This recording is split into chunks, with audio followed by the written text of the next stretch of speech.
A young woman with bright green eyes introduces herself from a bubbling cauldron as Hazel, the witch of the Black Forest. In a quiet moment, Hazel recalls a past life and a different name she hasn't heard in years. She remembers dying after falling into a river and waking up as an evil witch from a fairy tale. Adapting to her new world, Hazel decides that magic is the best part of her strange new life. She reveals a peculiar new hobby, baking cookies shaped exactly like little people. Hazel smiles brightly, finding joy in her baking. She explains her other hobby is sharing her human-shaped cookies, urging two nervous women not to reject the uncanny treats. As Hazel sweeps outside her home, a newsboy runs by shouting the latest headlines. A newspaper smacks her directly in the face. Stunned, Hazel reads the headline accusing her of baking a man, realizing the source of her terrible reputation. The narration confirms the townspeople call her the Cannibal Witch, showing them fleeing in terror from her cabin. Determined to change their minds, Hazel devises a clever new plan. She decides to build an irresistibly sweet and terrifyingly delicious house that no one could possibly ignore. Admiring her beautiful candy creation, Hazel feels confident that people will finally stop and visit. She imagines her plan succeeding beautifully, then dances with glee outside her completed candy house. Her plan works immediately as a woman cautiously approaches, drawn by the sweet sight. Hazel is thrilled to have a visitor. The visitor, holding a basket, marvels at the delicious-looking house. Hazel warmly invites her in for more treats and tea, and the woman happily accepts a cookie. A moment later, the woman recognizes her, screams, "The Cannibal Witch," and flees, accidentally pelting Hazel with a mushroom. Hazel is left in silence, staring at the abandoned basket and spilled mushrooms on her table. Dejected, she looks down as the last mushroom falls from her hair. She flashes back to a lonely memory from her past life as a small child. In the memory, her grandmother comforts her, saying that what truly matters is living and eating well together. Shaking off her sadness, Hazel's resolve hardens, and her hand begins to glow with magical energy. With a flourish of magic, she conjures a magnificent spread of desserts and treats. Hazel decides to use her magic for fun, announcing her plan to make a lady today. She magically dresses up one of her gingerbread cookies, creating a gentleman and a lady pair. Squealing with delight, she admires the cute, animated gingerbread couple now dancing on the tray. An array of freshly baked goods fills the air with a sweet scent. Among the treats is a heaping basket full of warm scones. Hazel sets a perfect table for tea, surrounded by her delicious creations. She sighs, wishing she had someone to share the perfect moment with. She comforts herself by saying she isn't truly alone, as one of her gingerbread companions looks on.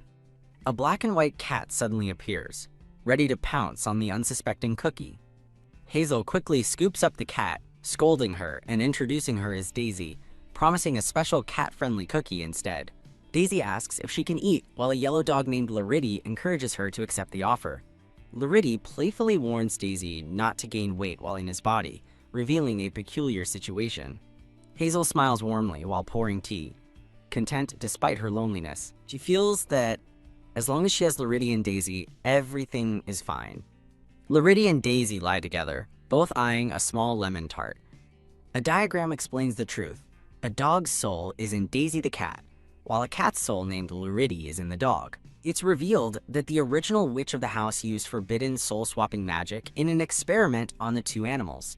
Hazel wonders what the original witch was really like, knowing only that this world is based on Hansel and Gretel. Holding a gingerbread man, she questions if she's fated to play the role of the evil witch who eats children. She cries out in frustration, feeling it's unfair to be cast as a villain in a story she doesn't even know. Her rant is cut short as something outside catches her attention. Her eyes widen in shock as she peers through the window at an unexpected sight. A boy with white hair and a girl with black hair stand by the window, happily munching on cookies.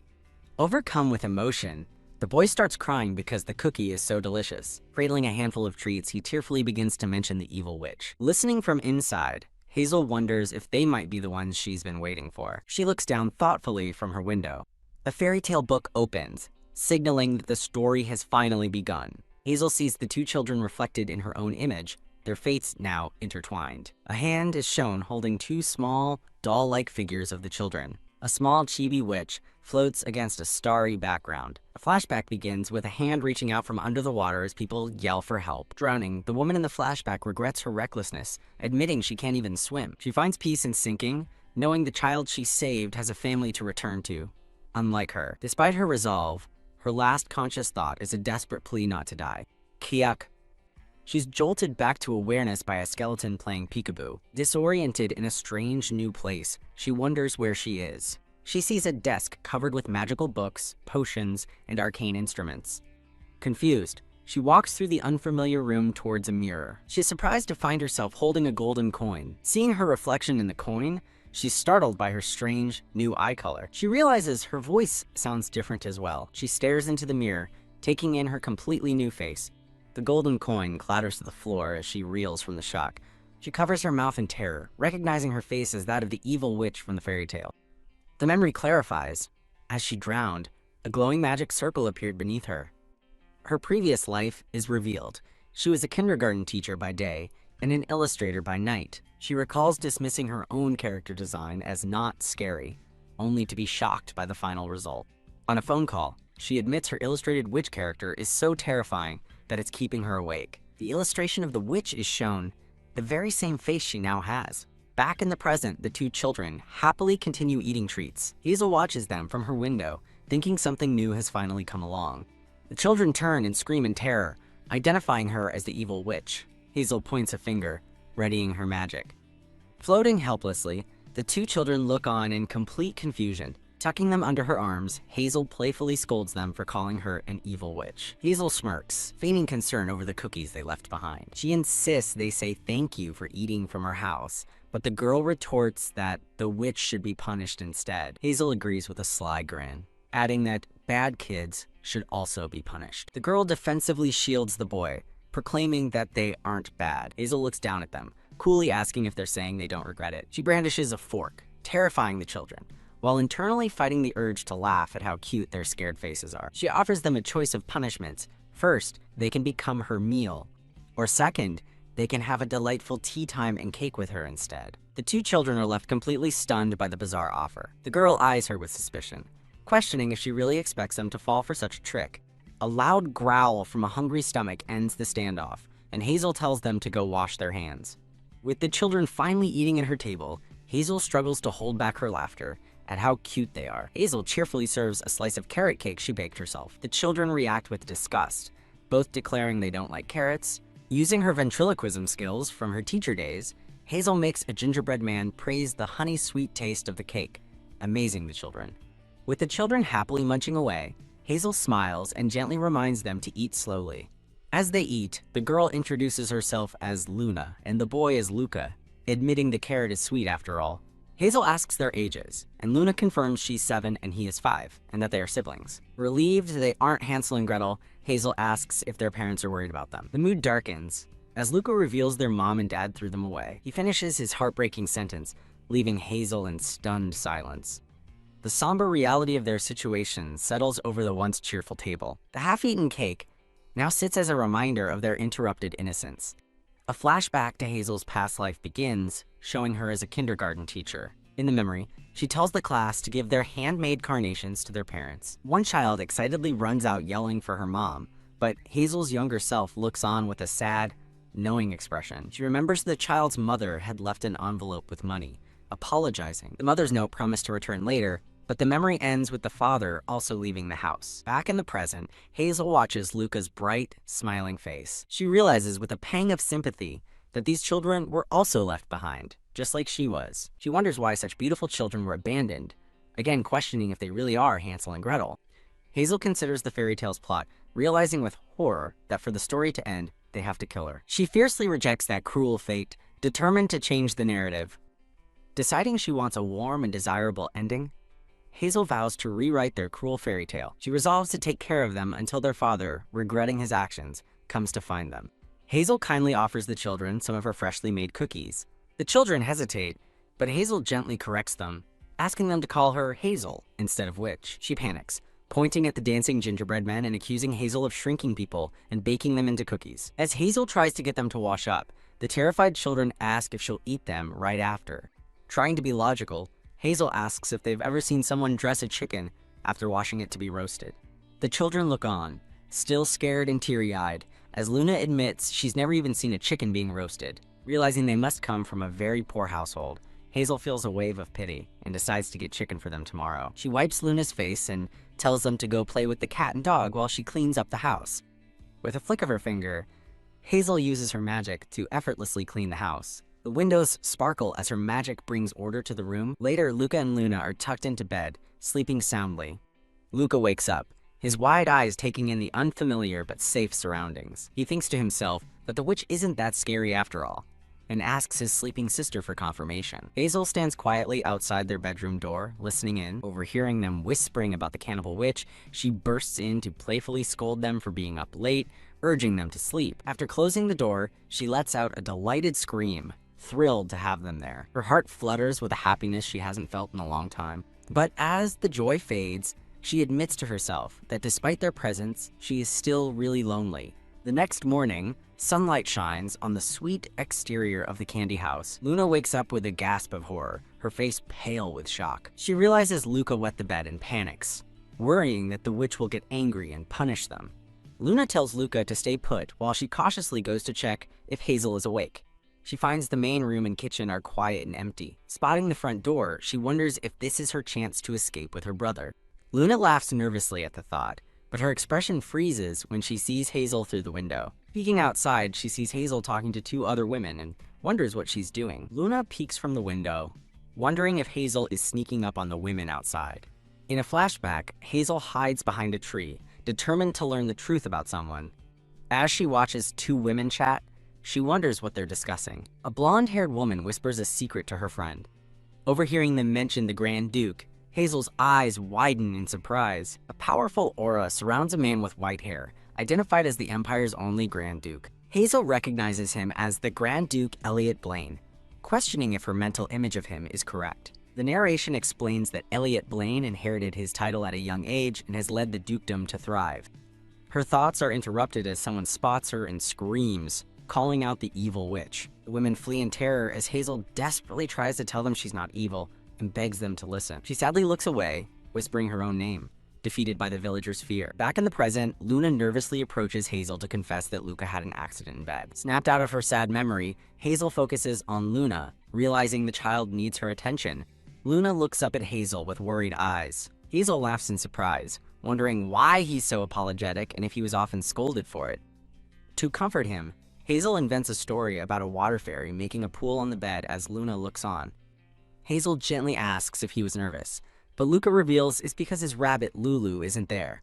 Luna clarifies that Lulu is his rabbit, then reveals that he wets the bed even with Lulu around. Hazel asks where their house is, planning to use her travel magic to retrieve the rabbit for him. Luca blurts out that they don't have a house, and a panicked Luna quickly covers his mouth. Hazel stares in shock, processing his words. Luna explodes in frustration, shouting that their house burned down, and that's why they're here. While Hazel hangs laundry outside, Luca timidly asks if she's angry and if she plans to eat them. Hazel playfully offers not to eat them if they help her pick mushrooms in the forest. Terrified by the idea, Luca cries that mushrooms taste bad, and he refuses to go. Hiding behind a sheet, Hazel fights the overwhelming urge to bite his cute face, wondering if she's truly evil. Finishing the laundry, she cheerfully leads the children into the forest, telling them to hold hands. Luna asks nervously if they're being led to be sacrificed, but Hazel quickly dismisses the notion. Hazel points to a cluster of mushrooms, suggesting they pick just 10 of them. When Luca asks how much 10 is, Hazel smiles and shows him all her fingers. Luna admits it's their first time seeing mushrooms, explaining they were always locked inside their house. A shattered image reflects their isolated past, explaining why they only know proper table manners. With newfound understanding, Hazel smiles and suggests they visit the village. Luca and Luna's faces light up with pure joy and excitement at the invitation. Hazel enthusiastically describes all the fun things they can do, from eating good food to watching street performers. She creates a magical sparkle with her fingers, leaving the children mesmerized. Beaming, she promises they will do everything they were never allowed to do at home. Luca sadly mentions it would be nice if their older brother was there, catching Hazel by surprise. Luna quickly scolds her brother, worried Hazel will take them back, confirming Hazel's suspicion that the burnt house was a lie. Hazel reflects on their tragic circumstances, feeling deep pity for the abandoned siblings. A single white flower blooms in a field, marking a quiet moment of transition. Arriving in town, Hazel excitedly asks the children where they'd like to go first. She leads the two small children by the hand through the busy village streets. They approach a dressmaker shop where two women are standing inside. Hazel recognizes one of the women, thinking wryly that a witch visiting a dressmaker must be a shocking sight. A tiny fairy magically puts a shoe on Hazel's bare foot. She resolves that in order to care for the children, she must find a way to get along with the villagers. Putting on her friendliest smile, Hazel cheerfully enters the shop to buy clothes and shoes for the children. The two shopkeepers stare in surprise and fear as Hazel presents Luna and Luca. One shopkeeper panics that the children are kidnapped and refuses the order, while the other urges her to take the money and get rid of the witch before they are turned into frogs. Shocked by their rudeness, Hazel angrily asks if this is how they treat all their customers. An incensed Luna stands up for Hazel, shouting for them to leave, which surprises Hazel. An elderly woman calmly approaches, reassuring a younger shopkeeper who warns her to stay away. The woman observes how neat the children are, concluding they must be good kids, earning a grateful thank you from Hazel. Luna stares with wide, thoughtful eyes, seemingly touched by the woman's kindness. Reaching out, Luna gently tugs on the elderly woman's clothing. Hazel excitedly shows off some dresses, gushing that the children are so pretty they must have imperial ancestry. Overjoyed, Hazel picks out numerous outfits for Luca and declares they need to buy even more. As they prepare to leave with their purchases, a shopkeeper nervously wishes them a safe trip. Luna happily thanks Hazel, but then curiously asks how witches even earn money to buy so many things. Hazel bluffs that she sells jam and mushrooms, though she privately admits it's a lie. In a flashback, Hazel remembers her true source of income, discovering a massive hoard of gold coins in a dark basement. As she reflects that the money isn't truly hers, she overhears two women discussing a bounty offered by the Grand Duke. Luna and Luca admire their new clothes, with Luca holding up a small blue shoe. This is an example of an unhelpful response to the user. It does not provide enough information or context for the user to understand what is happening, and it does not offer any solution or next steps. Additionally, it contains jargon that may be unfamiliar to the user, making it even more difficult for them to comprehend. The response could be improved by providing a more detailed explanation of what went wrong, offering specific troubleshooting steps, or suggesting alternative actions the user could take. In order to make a good decision, it's important to understand the different options available and how each one could impact the outcome. A shocking revelation spreads through the town. The Grand Prince and Grand Princess have been kidnapped. Realizing the kidnapped children are Luna and Luca, Hazel wonders if she can use her teleportation magic to find them. Hazel approaches the gossiping women to ask for a description of the children who hide behind her skirts.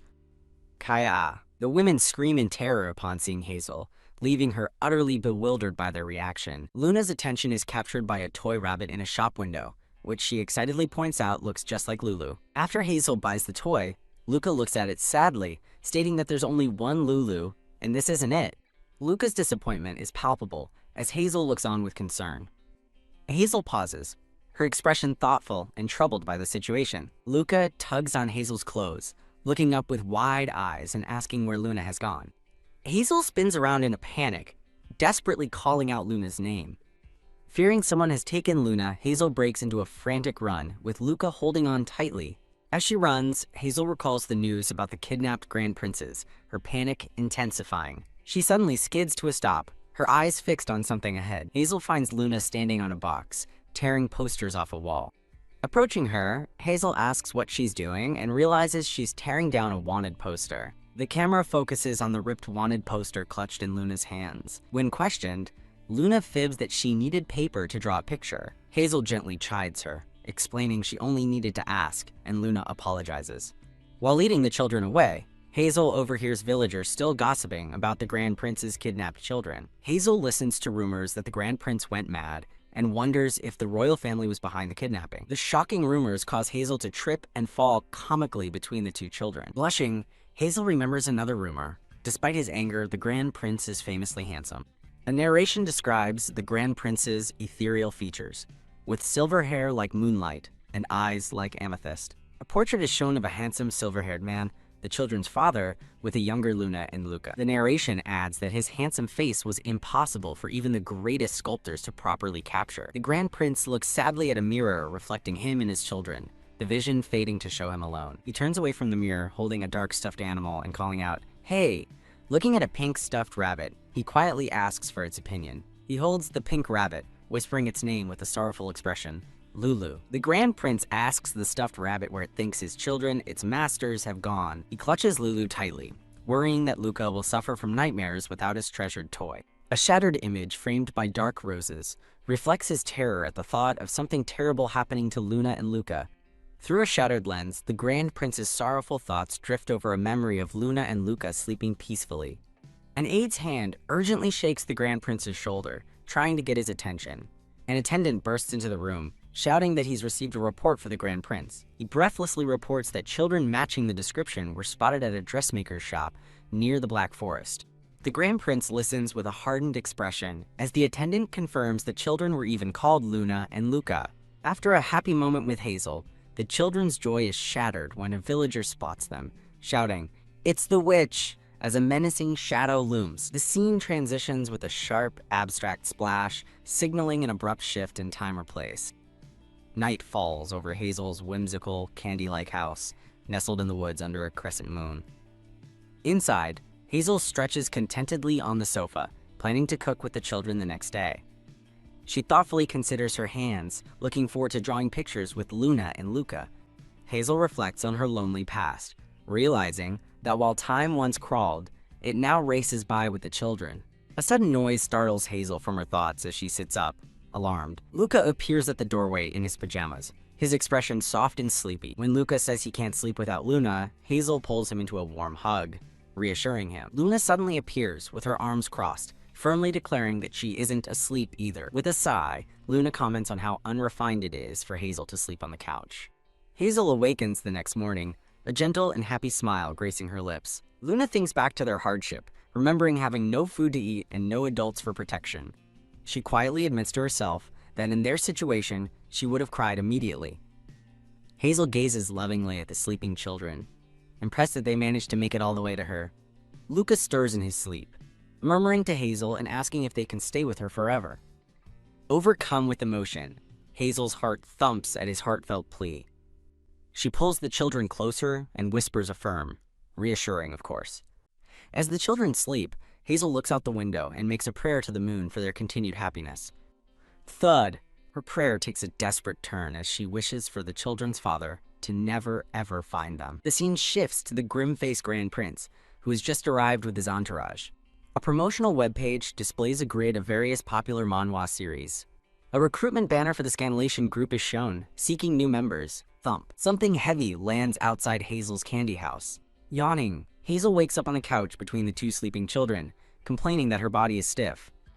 Bang, bang! Startled by a loud knocking, Hazel wonders who could possibly be at her door so early. She cautiously cracks the door open, peering outside with a worried expression. Swoosh! A sword is suddenly thrust at her face, stopping just shy of her neck. The Grand Prince glares down at her, coldly identifying her as, quote, the witch Hazel. He pins her to the floor with his sword at her throat, formally accusing her of kidnapping. The children wake up and rush over in a panic, as Hazel frantically thinks they can't see this. Hazel tries to explain it's a misunderstanding, but Luna defiantly shouts that the man is not their father. An attendant identifies the man as the Great Prince, confusing Hazel as she tries to process the title. Her mind races as she begins to connect the dots about who this man is. Her eyes fixate on the ornate, amethyst brooch pinned to his collar. Realizing why she found him so handsome, Hazel shakes her head, telling herself it's not the time for such thoughts. Luna and Luca stare in shock as Luna realizes they are the missing children of the Grand Duke.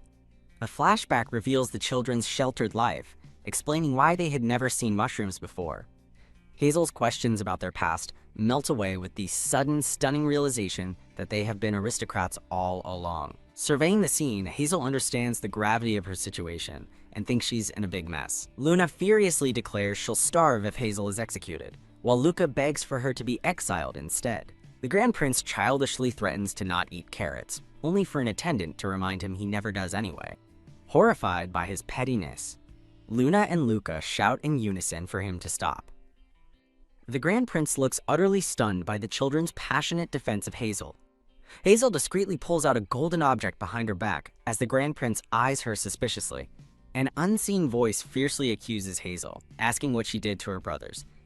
Hazel defensively tells the Grand Prince she only fixed the children's picky eating habits. An attendant recalls how difficult the children were, a feat no one else had managed. Two attendants speculate that Hazel used black magic, questioning the wisdom of threatening her with a sword before children. Deciding to remove the weapon, Hazel nervously thinks the Grand Prince looks ready to execute a chicken. Her hands reach for the sword, crackling with an unseen energy.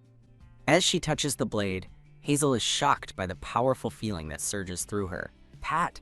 A bright light flashes from her hands as a magical seal appears. The Grand Prince and his entourage stare in shock, as the sword is replaced by a simple fork in Hazel's hand. As the Grand Prince demands an explanation, Luca bursts into tears, crying out Hazel's name. Why? Hazel's expression softens with worry at the sound of Luca's distress. Presenting the fork, she coyly offers to demonstrate her magic if he's curious. The Grand Prince scoffs at the fork, but Hazel confidently assures him it's no threat to a witch. She suddenly panics, realizing her piece of carrot cake is skewered on the fork's tines. Composing herself, Hazel offers the cake to the Grand Prince, asking if His Highness would like a taste. A playful illustration shows Hazel offering the cake fork to a stoic Grand Prince. The Grand Prince orders an attendant named Daniel to take the cake for testing. In a flashback, a young girl thinks that Hazel was trying to turn them into puppets while being offered the same cake. As Hazel tries to lead the children away, the Grand Prince blocks her path, telling her she's not leaving. The Grand Prince reveals the children told him they had been locked up and abused. Daniel motions for the group to head to the carriage as the Grand Prince leads the children away. Hazel suddenly blocks the doorway, stopping the Grand Prince and the children in their tracks. The Grand Prince glares coldly, commanding her to open the door immediately. As an attendant offers to use an axe, Hazel recalls the promise she made to protect the children. Her resolve hardens as she tearfully remembers vowing to be their good guardian. The Grand Prince mentions the rumors of witches who eat children, causing Luna and Luca to shrink back in fear. He menacingly questions her right to make any promises to his children. He warns Hazel that if he finds any evidence of wrongdoing, she will be exiled. Luna and Luca rush to defend Hazel, clinging to their father and insisting she doesn't eat people. The children beg to stay with Nanny, desperately pulling on their father's clothes. Hazel is visibly touched, a warm and grateful smile spreading across her face. Kneeling down, she gently tells the crying children that it's time for them to go home.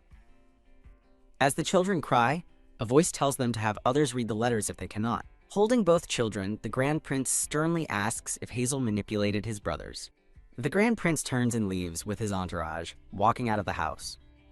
Outside, an ornate royal carriage waits to take the children away from Hazel's candy house. Inside the carriage, Luca sobs, calling out for Hazel as they prepare to depart. Crash Hazel suddenly slams against the carriage window, startling the Grand Prince and the children.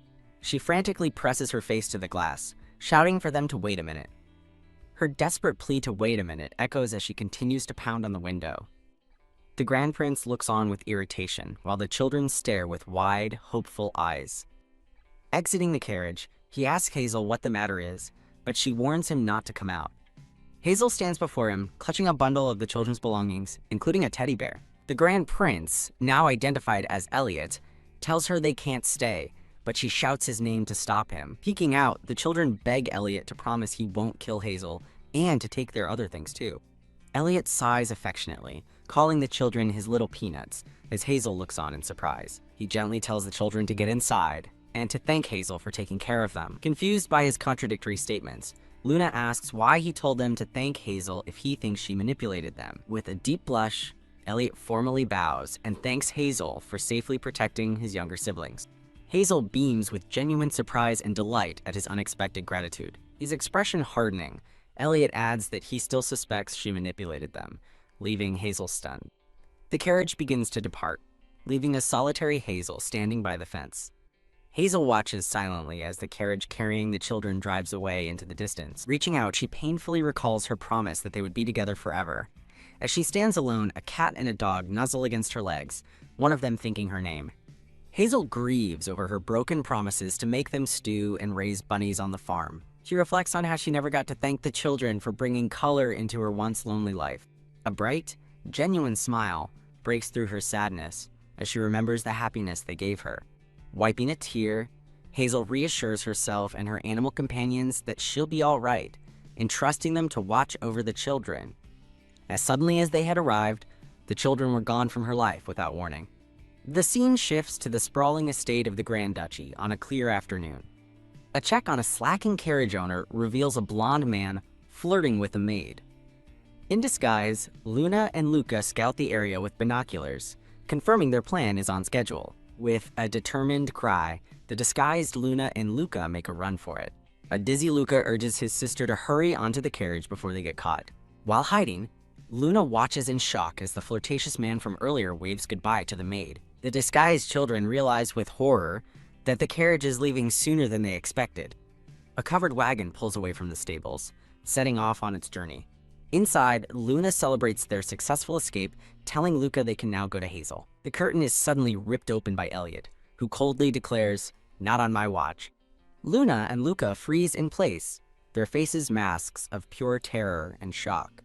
Elliot scolds the children, stating that he wouldn't be fooled by the same trick twice. As Elliot holds the captured children, a maid apologizes profusely for her lack of vigilance. Elliot orders a thorough search of everyone leaving the duchy, adding a ban on tuxedo cats after Luna's failed escape attempt. Elliot instructs Daniel to have a meal prepared and to have all the ingredients carefully inspected. At the Grand Duchy, Elliot sits at one end of a long dining table, the sullen children at the other. Elliot pleads with the children to end their hunger strike, reminding them he kept his promise not to kill Hazel. Defiantly, Luca demands another chocolate to break his strike. Elliot refuses, exasperated, but the children shout back that they simply won't eat it all. Frustrated, Elliot buries his face in his hands, finding his siblings' antics more difficult than the Emperor's schemes. He puts his silverware down, reflecting on why he must keep such a close eye on them. As a chef serves strawberry juice, Elliot's inner monologue reveals his constant fear for the children's safety. A dark vision shows the children submerged in red liquid, symbolizing the unknown dangers that could harm them.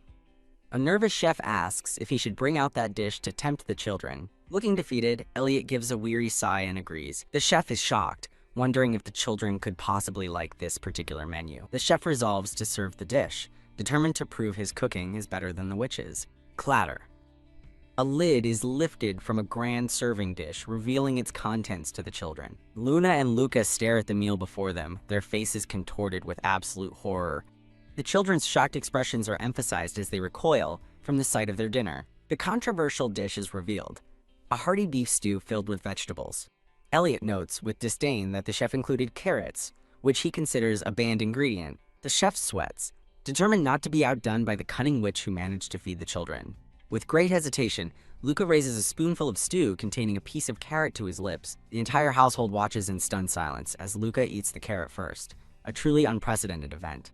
While the chef weeps with relief, Luna declares the carrots taste bitter. Elliot corrects Lunabelle Blaine on her manners, but she sarcastically rephrases that the carrots taste of dirt. Disgusted, Lunabelle lectures the chef, Harold, insisting that carrots must be chopped into tiny pieces and boiled completely. Luca quietly objects, saying they wanted to eat Hazel's carrot cake. Elliot sternly reminds Luca that it's already been 10 days since they brought the cake home. Thump, Lunabelle grabs Lucas's hand, telling him it's time to go as they get up from the table. As the children run off, Elliot stands and angrily shouts that mealtime isn't over yet. Thump Elliot slams his fist on the table in frustration, left alone in the grand dining room. The scene shifts to the Duchy estate at night, drenched in a heavy downpour. In Luna's room, Elliot informs the children they will have no dinner as punishment for their disrespect.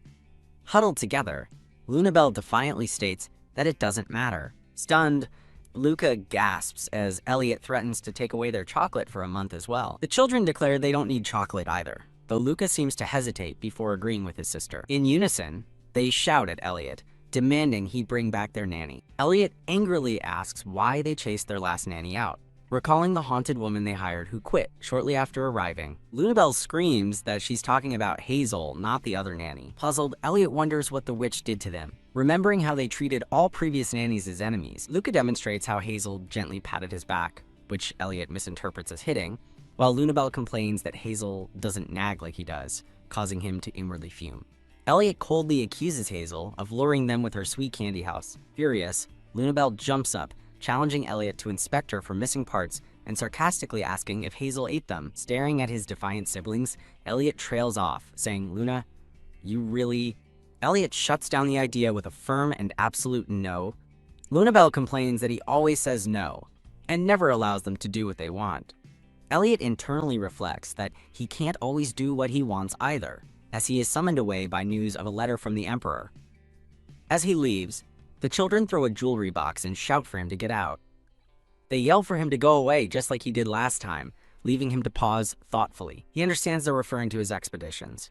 Recalling how he thought of them the entire time he was gone, walking down the stairs, he thinks to himself that he already knows their feelings. He accepts his duty as the eldest, the head of the duchy, and the only one who can protect them. He reflects that no matter how righteous he tries to be, sometimes the burden is overwhelming. The scene shifts to Hazel's candy house, standing alone in the pouring rain. Looking out the window at the storm, Hazel sadly admits to herself that it's lonely. She sits inside, remarking on the rain as her cat and dog stay close by her side. When the dog wonders when the children are coming back, Hazel teases the cat for also getting attached to them. A soft, knowing smile crosses Hazel's face as she remarks that attachment is a truly scary thing.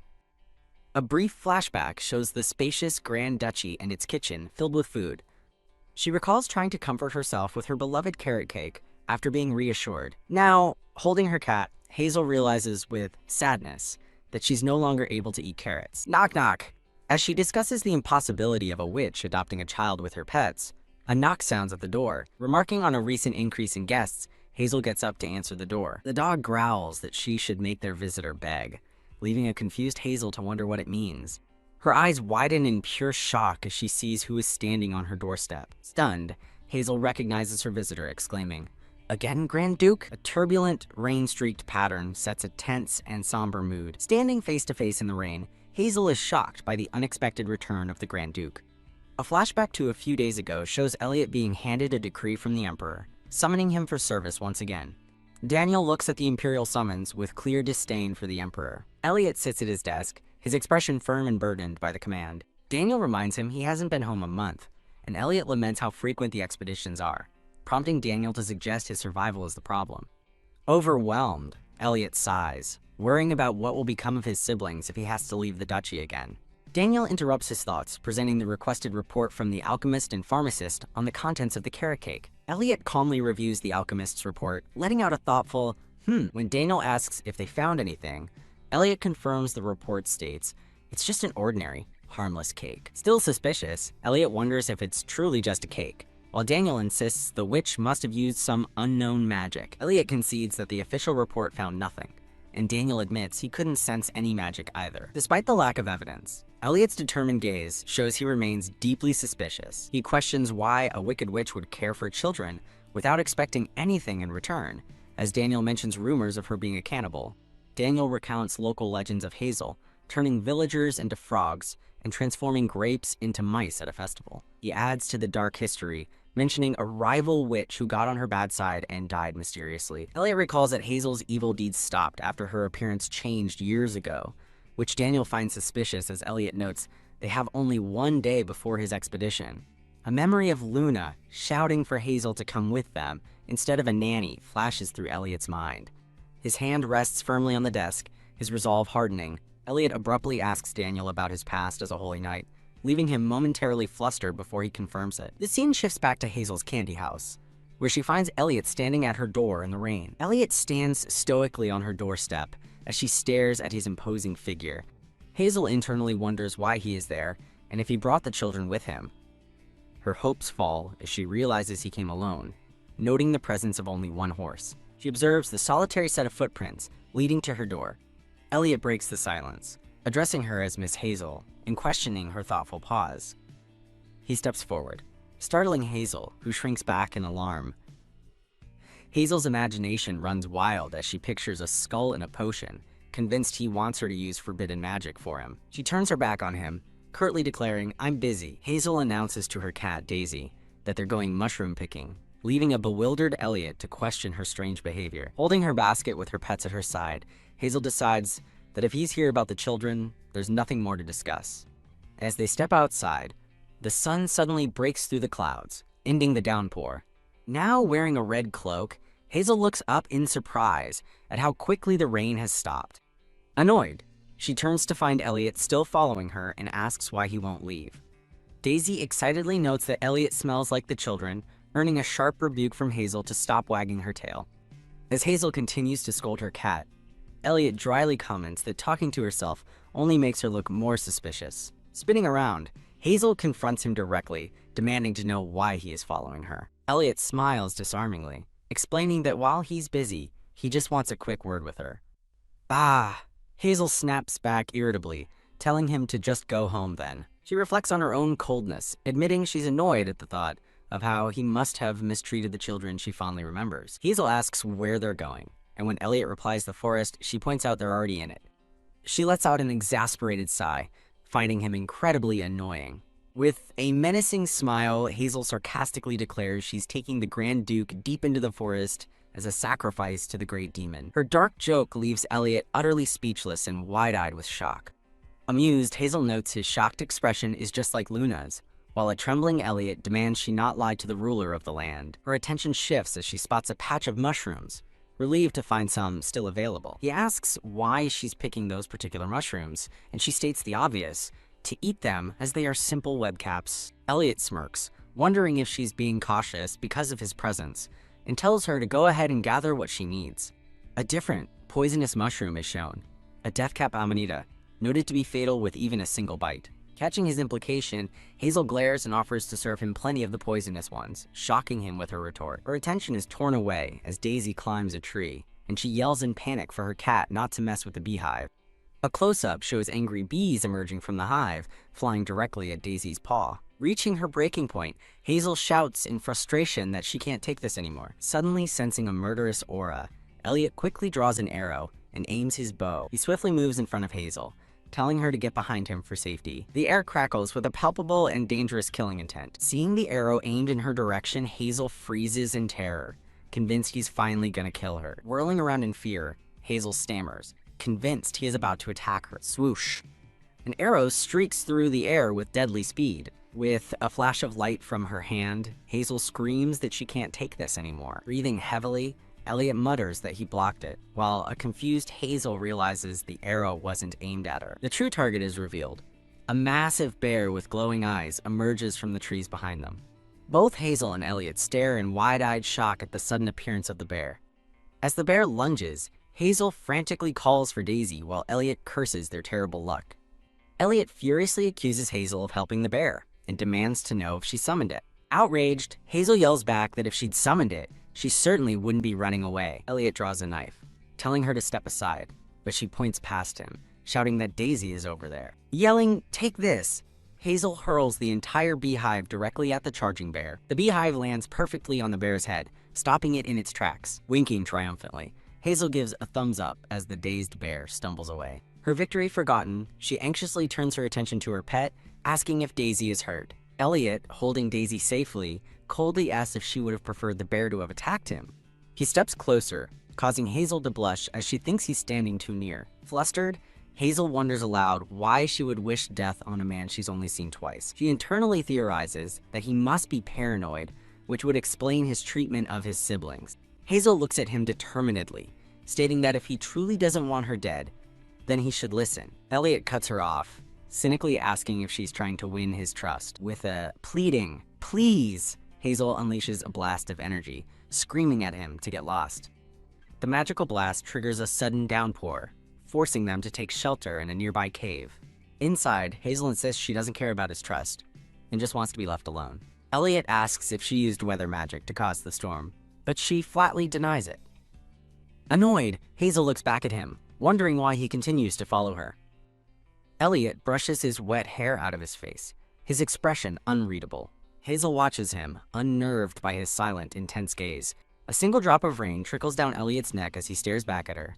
Elliot murmurs that he understands why her appearance changed, leaving a bewildered Hazel to ask what he means. Hazel silently recalls that the witch's appearance had indeed changed suddenly. Remembering it was after receiving gold from a strange man, she confronts Elliot about his plan, but he coldly dismisses her concern. The tension breaks as Daisy licks Elliot, prompting a shocked Hazel to question what kind of cat likes water. Panicking that he'll find out her secret, Hazel tries to yank a towel off his shoulders but fails. Giving her a withering glare, Elliot asks what she's doing as she suggests he use the towel to dry off. Hazel magically starts a campfire, insisting he dry off and promising she's not going to eat him. They sit in tense silence around the fire, waiting out the storm inside the cave. She yelps in annoyance as he shakes his wet hair, splashing water all over her.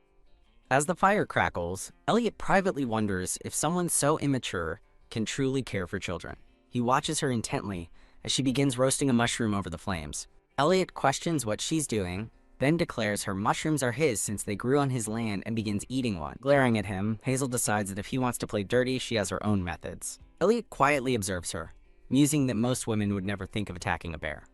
Using magic, Hazel conjures a slice of cake, defiantly explaining, "I'm a witch."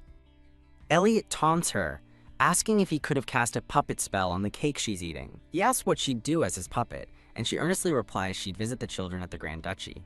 Taken aback by her single-minded focus, Elliot asks if that's all she ever thinks about. Changing tactics, he demands to know how she managed to bribe the children into liking her.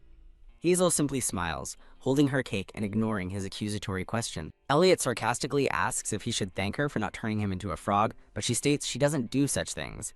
Elliot stands, his tone turning serious as he declares it's time to get to the point, admitting his curiosity about her. Elliot states that people don't change overnight, and it's not easy to abandon one's past. He directly confronts Hazel, asking why she has suddenly decided to become a good witch. Hazel looks back at him, his declaration that people don't easily change echoing in her mind. With a stern gaze, Elliot presses his question, wanting to know the reason for her sudden change of heart. Flustered, Hazel awkwardly claims that getting sick years ago made her regret her past and decide to live a good life. Elliot bluntly states he doesn't believe her, his intense gaze unsettling Hazel, who internally questions why he would come alone to see a witch he distrusts, especially after he ate her food without hesitation. She remembers that even on his last visit, he brought only a few nights with him. As Elliot stares into the fire, lost in thought, Hazel confronts him, asking if he's there to interrogate her. He turns to her, confirming his curiosities about her. Hazel nervously asks if he plans to execute her, but he dismisses her fear, stating he's there to ask for a favor. "I knew it," she declares, startling Elliot, who asks if she has clairvoyance, to which she sarcastically retorts, "Do I look like I do?" She explains it was obvious from the moment he started calling her Miss Hazel, and he begrudgingly admits she's sharp. With a resolute expression, Hazel firmly declares her answer to his favor is no. Elliot calls her rude for rejecting him without hearing his request, but she fires back that he should apologize first, leaving him to demand, "Apologize for what?" She points an accusatory finger, shouting that he falsely accused her of using forbidden magic. Elliot looks away, momentarily speechless. He turns back with a serious expression, admitting it was a false accusation and formally apologizing for making it without evidence. Stunned by his quick apology, Hazel wonders just how important his favor must be. Hazel presses her advantage, demanding he also apologize for keeping his siblings from her when she knew how much they missed her. He claims he didn't know they were her siblings, a statement she inwardly admits she wouldn't believe either. Hazel defends her actions, explaining she had heard the children were being abused and refused to return them to such a situation. His expression darkens instantly as he repeats her word, abused. She explains the children felt trapped in the house, which shocks Elliot, who can't fathom why they'd prefer her cottage to a mansion. He lists the estate's luxuries, hundreds of rooms, gardens, even a lake, and challenges her, asking if he is truly a worse guardian than a witch. Hazel bluntly points out that trying to execute her in front of the children doesn't exactly make him a great guardian. Elliot concedes the point, admitting with a sigh that he completely lost his mind back then. Hazel passionately argues that all children, noble or not, need to experience the outside world. She reminds him how much they loved playing in the forest. While he seems to understand her point, Elliot counters that nobles have duties and cannot simply live for fun. Hazel questions the necessity of such strict limits for children, arguing they need a variety of experiences, a sentiment her cat wholeheartedly agrees with. Elliot uses her own argument against her, noting her knowledge of mushrooms proves her point, recalling how the children almost ate poisonous ones. With a knowing smirk, Elliot observes that it seems Miss Hazel has experience raising children. A hazy memory of caring for other people's children flashes in her mind as she thinks that she can't return to those days. Hazel nervously explains there was another reason she couldn't easily send the children back. She reveals that the children told her he had abandoned them, stunning Elliot into silence. Hazel quickly tries to dismiss it as a child's misunderstanding, while Elliot buries his face in his hand in frustration. Elliot admits it was a misunderstanding, but concedes it was partly his fault. He explains that his duties, including violent expeditions and subjugations, have frequently kept him away from the mansion for long stretches of time. He concludes that it's not surprising his siblings felt abandoned, as they are shown looking sad and lonely. Elliot looks at her earnestly, insisting his siblings' safety is his top priority and asking her not to misunderstand his intentions. Watching him, Hazel realizes that the Grand Duke genuinely cares deeply for his siblings. Her budding positive thought is shattered as he sips his drink and casually remarks, "No poison, it seems," immediately infuriating her. Stirring his cup, Elliot gets back to business. He begins to state his request, admitting it sounds crazy to ask a witch for this. From behind Elliot, Daisy's ears perk up with curiosity about the Grand Duke's mysterious favor. Elliot formally asks Hazel to temporarily become the children's nanny while he is away on his next expedition. He waits pensively for her response. Hazel lunges forward, grabbing his face in her hands and screaming, "Seriously!" Shaking his head vigorously, she ignores his pleas to calm down, as he notes her suspicious eagerness.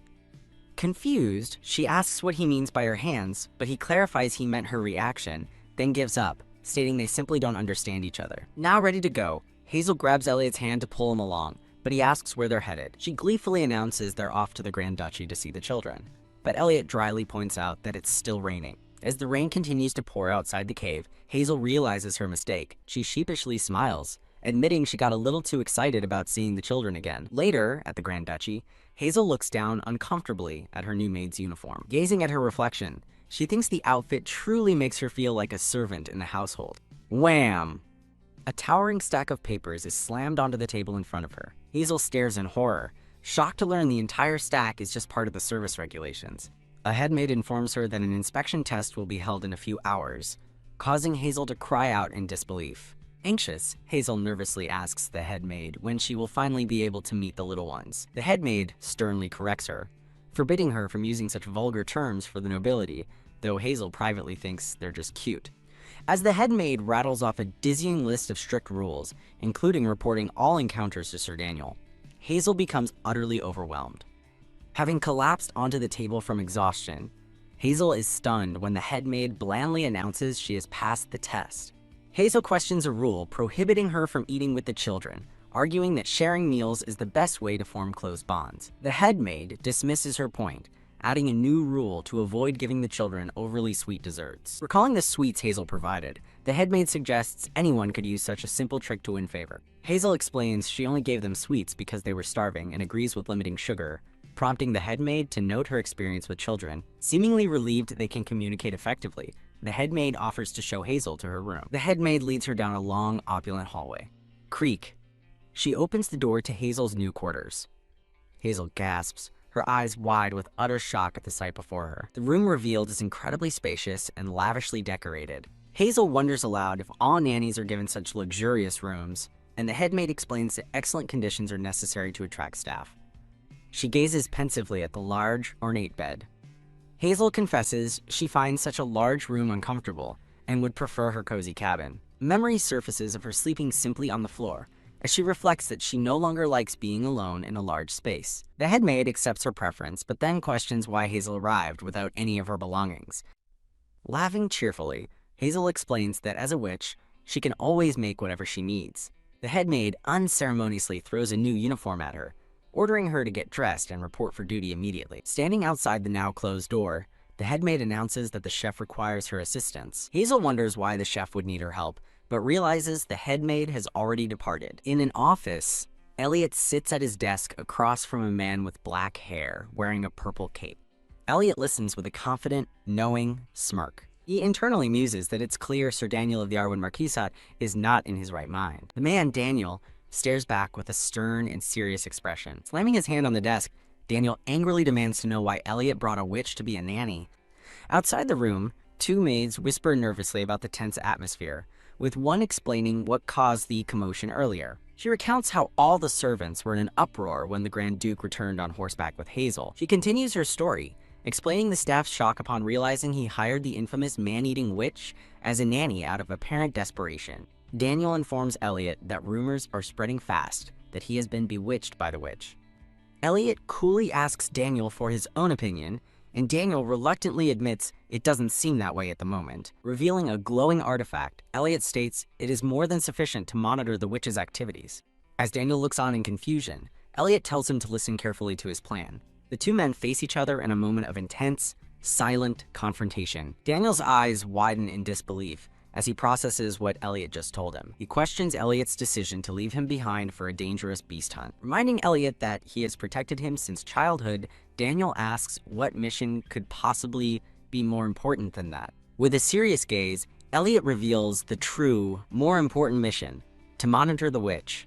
Daniel's expression changes to one of understanding as he realizes Elliot's plan, noting that his power as a holy knight can suppress her magic. Elliot smirks, complimenting Daniel for catching on so quickly. Elliot addresses Daniel by name, reaffirming that protecting his siblings is his absolute highest priority. Elliot coldly clarifies that Hazel is just a tool to be used and discarded once he returns. Relieved, Daniel accepts Elliot's plan to dismiss Hazel after the expedition. Elliot privately admits to himself that there is something strange about the witch he just hired. As a horse trots, Elliot's thoughts drift back to his ride with Hazel. In a flashback, Elliot asks Hazel if she has any conditions for her employment, which confuses her. Hazel's voice echoes her disinterest in money, stating she doesn't need any compensation.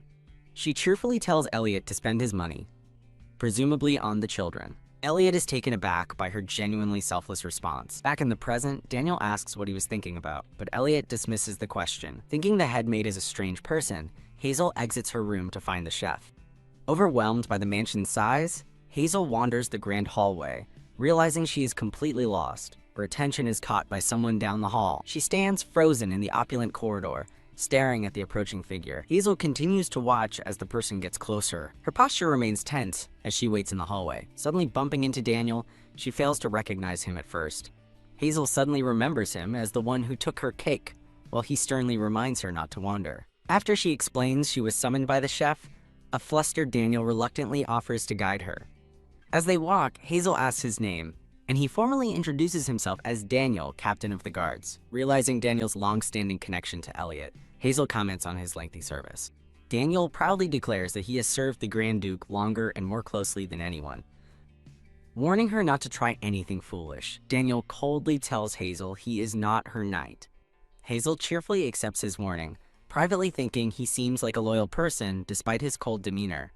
Having arrived at their destination, Daniel announces they are at the kitchen, leaving Hazel wondering why he seems annoyed. Hazel gazes into the busy kitchen, completely amazed by the scene. As kitchen staff whisper about the new witch nanny, Hazel overhears the rumors have already spread. A chef with a goatee eyes her suspiciously, confirming if she is the new nanny. Daniel formally introduces Hazel to the head chef, Harold. Harold explains he summoned her to ask what the young prince and princess would like for dinner. A shocked Hazel realizes the Grand Duke himself delegated this task to the new nanny. Harold explains that the children are picky eaters, but will eat well if their favorite ingredients are mixed into a beef stew. Harold scoffs at the suggestion of a commoner's beef stew, and Hazel worries she has offended him. Challenging her expertise, Harold points to an empty counter and gives her just 20 minutes to cook a dish. Hazel and Daniel cry out in disbelief at the impossibly short time limit. Determined not to fail, Hazel steels her resolve to cook for the children. Poof! She magically summons a basket of fresh ingredients, stunning Harold and the other chefs into silence. Daniel frantically questions where the ingredients came from, but Hazel simply replies, "From home." Pulling out a small device, Daniel scolds her for bringing in ingredients without a proper inspection. Hazel cleverly points out that the rule wasn't mentioned in the nanny manual she was given. After instructing her to follow protocol in the future, Daniel uses his device to test her ingredients for poison. He explains the device is a poison testing reagent supplied by the Wizards Guild. When Hazel offers to bring her own testing reagents, Daniel curtly tells her there is no need. The test comes back negative for poison, and Hazel celebrates her small victory. With her ingredients cleared, Hazel beams with confidence, ready to begin cooking. The scene shifts to the elegant dining room, where dinner has been served. Elliot arrives for dinner, followed closely by Daniel and the two children. Peeking from behind a door, Hazel grows nervous upon seeing the children enter the room. She observes the children's tense expressions as they stare at the food, noting the heavy atmosphere. Hiding, Hazel wonders when she'll be introduced, but worries her presence might distract the kids from eating. From her hiding spot, Hazel notes how fancy the professionally prepared dinner looks. She anxiously compares it to her own dish, worrying that its simplicity stands out in a bad way. Peeking through the door, Hazel frets that the Grand Duke will immediately notice her out-of-place meal. Startled, her eyes widen as she hears a voice from the dining room instruct someone to start with her dish.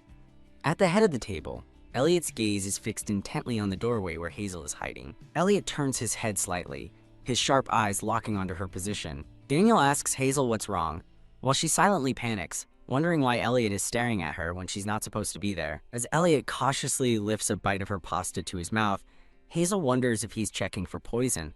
He eats the pasta thoughtfully, his expression showing subtle approval. Grinning triumphantly, Hazel turns to a shocked Daniel, certain that Elliot found her cooking delicious. Daniel mutters that they'll need to retest the dish, prompting a flustered Hazel to quiet down, worried she might startle the children. Elliot instructs a maid to serve Hazel's dish to the children, and to bring him another portion as well. A maid places the plate of pasta in front of the young prince. A fork twirls the noodles, a hopeful sign that the children are finally eating. The young prince and princess eat with full cheeks, clearly enjoying the meal. As Hazel gushes over how cute the children are, Daniel coldly reminds her that for her, there is only poison. The young princess happily tells Harold that it's the most satisfying meal she's had in a long time. When Harold admits he didn't cook it, she insists that whoever did must make all her meals from now on. Peeking from the doorway, Hazel sees Harold's downcast expression and feels a pang of guilt for inadvertently threatening his job. Elliot watches the scene unfold with a faint, satisfied smile, while a maid reminds a boy named Luca to chew properly. Hazel steels herself, expecting a lecture from the Grand Duke. After the meal, the maid announces dessert, and the children light up with excitement. An assortment of adorable, animal-shaped cookies and treats is presented. A voice calls out, "Hazel," as she confidently prepares the sweets with a swirl of magic. In a title card image, Hazel happily serves her homemade treats to the smiling children. The young princess's eyes widen in recognition as she stares at a familiar-looking cookie. Both children look up from the table with expressions of pure shock and joy. Hazel beams as she opens the dining room doors to greet the surprised children.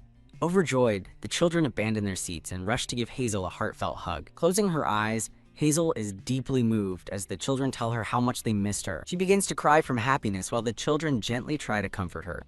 Elliot sternly calls out the children's full names, Lunabelle and Lucas, warning them to return to their seats or forfeit dessert. Daniel apologizes for the nickname, but Elliot waves it off, admitting it's hard to get through to them. Elliot's expression turns serious as he informs Hazel that he needs to discuss something with her. Hazel fumes internally, thinking that the Grand Duke is the one who truly needs etiquette lessons. Later in her room, Hazel stands before a mirror, wondering what Elliot wanted to talk about. She sighs, thinking she was just starting to get used to her new life here. In a flashback, Elliot angrily lectures Hazel, demanding she wear a more noticeable outfit. She opens her wardrobe to find it completely empty. An idea strikes as she recalls a specific detail from the nanny rulebook. She realizes with a smirk that there's no rule forbidding her from connecting her cabin to the mansion. Using her magic, she opens a shimmering portal in her room, revealing her pets waiting on the other side. A dog and a cat leap through the magical doorway, joyfully calling out her name. Hazel greets her pets, promising to explain everything that has happened. The scene transitions to a peaceful night view of the Grand Ducal Mansion. The dog questions Hazel about her pay, jokingly asking if she had to beg for forgiveness instead. Hazel clasps her hands together, a wide, excited smile on her face. After asking where the children are, the cat explains it tucked them in, and Hazel decides to see them tomorrow. As the cat curls up on its back, the dog expresses its relief that Hazel created the portal to her cozy cabin. Hazel gasps, suddenly recalling a mansion rule against tuxedo cats and wondering what the commotion is. After a door bursts open, Hazel finds Luna, Lucas, and her pets huddled on her bed, asking what happened. Luna and Lucas, with shocked expressions, explain that it's scary to sleep all alone. Hazel thoughtfully recalls that Luna and Lucas's room is significantly larger than her own. With a bright smile, Hazel suggests that they all have a sleepover in her room for the night. The children cheer with joy as the cat happily leaps through the air in celebration. As they settle into bed, a maid addresses the children formally, but they quickly insist she not call them Little Lady and Little Lord. Crying, the children tell Hazel they felt hurt while she was gone and plead for her to comfort them. Hazel tenderly apologizes, calling them her little nuts as she comforts Lucas until he falls asleep. From the hallway, a voice remarks how they've missed the sound of that laughter, as Luna asks for her turn to be comforted. Hazel explains she tried to go to Luna, but Lucas stopped her. Luna agrees that was the right thing for him to do. Illustrating with a scary story about a big bad wolf, Hazel warns the children never to run away again because it's dangerous. Sitting up in bed, Luna and Lucas earnestly promise that they won't ever run away again. Lucas looks up with wide, innocent eyes, his expression full of emotion. A wave of concern washes over Hazel as she realizes the children still don't know her position is only temporary. Deciding to get some rest, Hazel promises to make omelets the next day, and the children shout, "Yay!" Hazel and the children sleep soundly, snuggled together under the covers. In the kitchen, Harold curses under his breath, staring at the leftover pasta and wondering how such a basic recipe could be so delicious. Enraged by its devilish flavor, Harold vows to uncover the secret, only to be interrupted by an entering guard. A guard asks another kitchen staff member if the Grand Duke was seen, and he worries when told they haven't been seen at all. Elliot sternly orders his men to deploy more guards to the garden immediately. Elliot's eyes narrow in thought, questioning how the witch could be so careless with the children. The next morning, Hazel stands before Elliot, laughing nervously. Elliot angrily scolds Hazel about the chaos that ensued when the maids discovered the children's empty rooms at dawn. He continues his tirade, reprimanding her for letting them sleep with animals and asking if she can imagine his frustration. Hazel calmly holds up the rule book, pointing out there's no rule against it, which Elliot begrudgingly acknowledges. Elliot concedes that she does indeed follow the rules thoroughly, running his hand over the book. Just as Hazel thinks she has a solution, Elliot picks up a pen, declaring he has his own methods. Elliot smirks confidently, reiterating that he has his own ways of handling things. He declares a new rule. From now on, the children must be put to bed in their own separate rooms. Hazel responds to the new decree with a simple and immediate, "Okay." Borrowing his pen, Hazel cheekily asks if the tuxedo cat ban was instated because a cat named Daisy once invaded the duchy. She then pivots, asking if she can make a garden, which leaves Elliot completely dumbfounded. Elliot reminds Miss Hazel that her contract is temporary, but she retorts that she'll leave the crops behind when she goes. Leaning forward with a stern expression, Elliot flatly refuses, declaring he won't permit her to mess with the Grand Duchy. Hazel argues that the children's schedules are too packed, and that play, like harvesting vegetables together, is a form of learning. She offers to make carrot omelets for him as well, and a flustered Elliot reluctantly accepts. Sighing in defeat, Elliot leans back in his chair, completely exhausted by their negotiation. Elliot watches Hazel leave, now understanding why she isn't burdened by Luna and Lucas.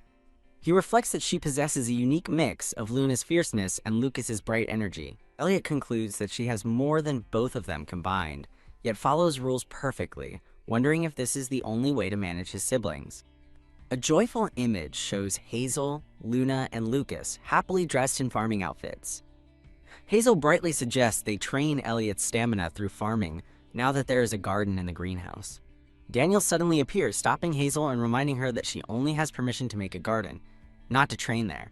Hazel turns to the children, asking if they are ready, and they stare back with fierce determination. The children repeatedly chant "garden" at a flustered Daniel until he sighs and finally relents. As Hazel leads the excited children to plant broccoli, Daniel watches from a distance, muttering that he feels uncomfortable. Hazel cheerfully greets a startled gardener, announcing she will be in his care for the day. She looks around the greenhouse, exclaiming in wonder at the beautiful space. Hazel and the children happily begin planting in the soil, as Daniel stands guard in the background. Hazel passionately tells Daniel that there is no such thing as useless knowledge. A single, healthy seedling stands newly planted in the rich soil of the garden. Luna and Lucas laugh heartily, with Lucas declaring this is an experience that can't be learned from books. Lucas panics upon discovering a worm, and Luna screams in fright while Daniel looks on, unamused. The newly planted garden rows are finished and neatly arranged in the greenhouse. Hazel marvels at how quickly they finished, while Lucas excitedly says he can't wait to eat broccoli with Hazel, Luna, and his bunny Lulu. Lucas happily hugs his stuffed bunny, noting that Lulu has gotten dirty from their work. Hazel turns their gardening into a reading lesson, holding up a sign for broccoli, while Lucas excitedly identifies a green onion for Daniel. Lucas eagerly seeks confirmation about the green onion, and Daniel calmly affirms that he is correct. As Lucas celebrates, Hazel and Luna give Daniel a pointed, judgmental stare. Hazel brightly explains to Daniel how she's combined a fun gardening activity with a reading lesson, asking for his opinion. A slightly flustered Daniel concedes that her method doesn't seem that bad after all.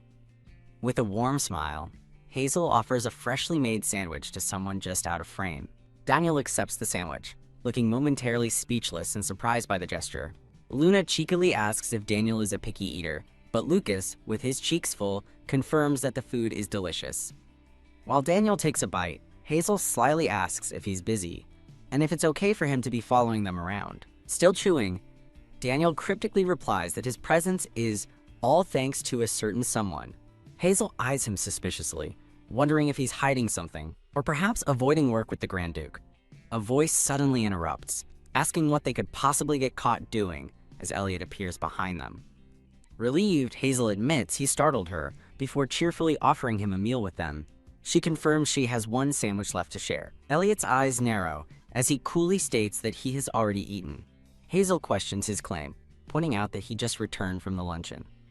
As Elliot confirms her statement, Daniel and Hazel exchange looks of complete bewilderment. The children run up to Hazel, excitedly asking for more food. Hazel tells the children to share the last sandwich, and Elliot looks on in shock as they reach for it. Clearing his throat, Elliot pointedly changes the subject, asking why the children are dressed like farmers. Hazel explains that getting their hands dirty while decorating the garden will help strengthen their immune systems. Elliot remains skeptical and states he will consult their physician, a Dr. Morris, on the matter. Announcing his departure, Elliot swiftly snatches the sandwich out of Daniel's hand, leaving him stunned. As Elliot walks away, Daniel laments the loss of his sandwich, while Hazel thinks she only had one bite of it herself. Elliot calmly strolls across the lawn, enjoying the sandwich he just took from Daniel. Smiling kindly, Hazel holds up another sandwich, revealing she had a spare. With his mouth full, Elliot curses under his breath, his thoughts consumed by the food. He is overwhelmed by how delicious both the sandwich and the previous pasta were. Days later, Daniel reviews a report in an office, concluding that there was nothing out of the ordinary. Elliot questions Daniel, who confirms there were no suspicious movements from Hazel, though he did observe some notable activities. Daniel recounts following Hazel to the marketplace, initially believing her trip was suspicious. Peeking from behind a corner, he saw her simply buying a handful of gifts for the children. Elliot recalls forcibly paying her, and he asks Daniel if she really returned the money to the children. Finding her impossible to understand, Elliot leans back in his chair, while Daniel prepares to add more to his report.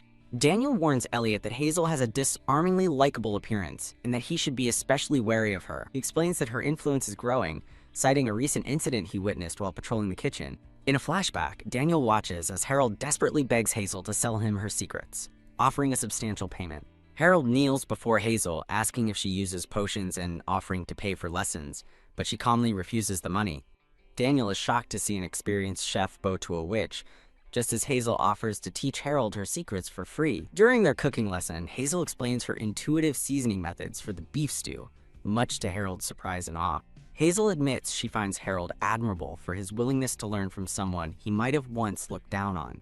Tasting the stew, Harold scoffs at being called unworthy, but smugly agrees that he is, in fact, quite admirable. Back in the present, Daniel's thoughts linger on Sir Harold as he stands outside the kitchen door. Elliot finishes Daniel's report, stating that he himself witnessed these sights. Scoffing, Elliot dismisses the idea of enjoying the witch's presence as laughable before pausing in thought. Elliot thinks of Hazel's food again, admitting that the thought of her sandwich makes him freeze up and succumb to gluttony. Hazel peeks into the office, cheerfully greeting Elliot and wondering if she's hallucinating. As Daniel prepares to leave, Elliot invites the devil in, his thoughts betraying his annoyance. With a brilliant smile, Hazel formally presents a small, locked wooden box to Elliot. Elliot stares at the offering, looking thoroughly confused and questioning if it's a gift. Hazel explains her belief that a first paycheck should buy gifts, confirming Elliot is someone she's thankful for.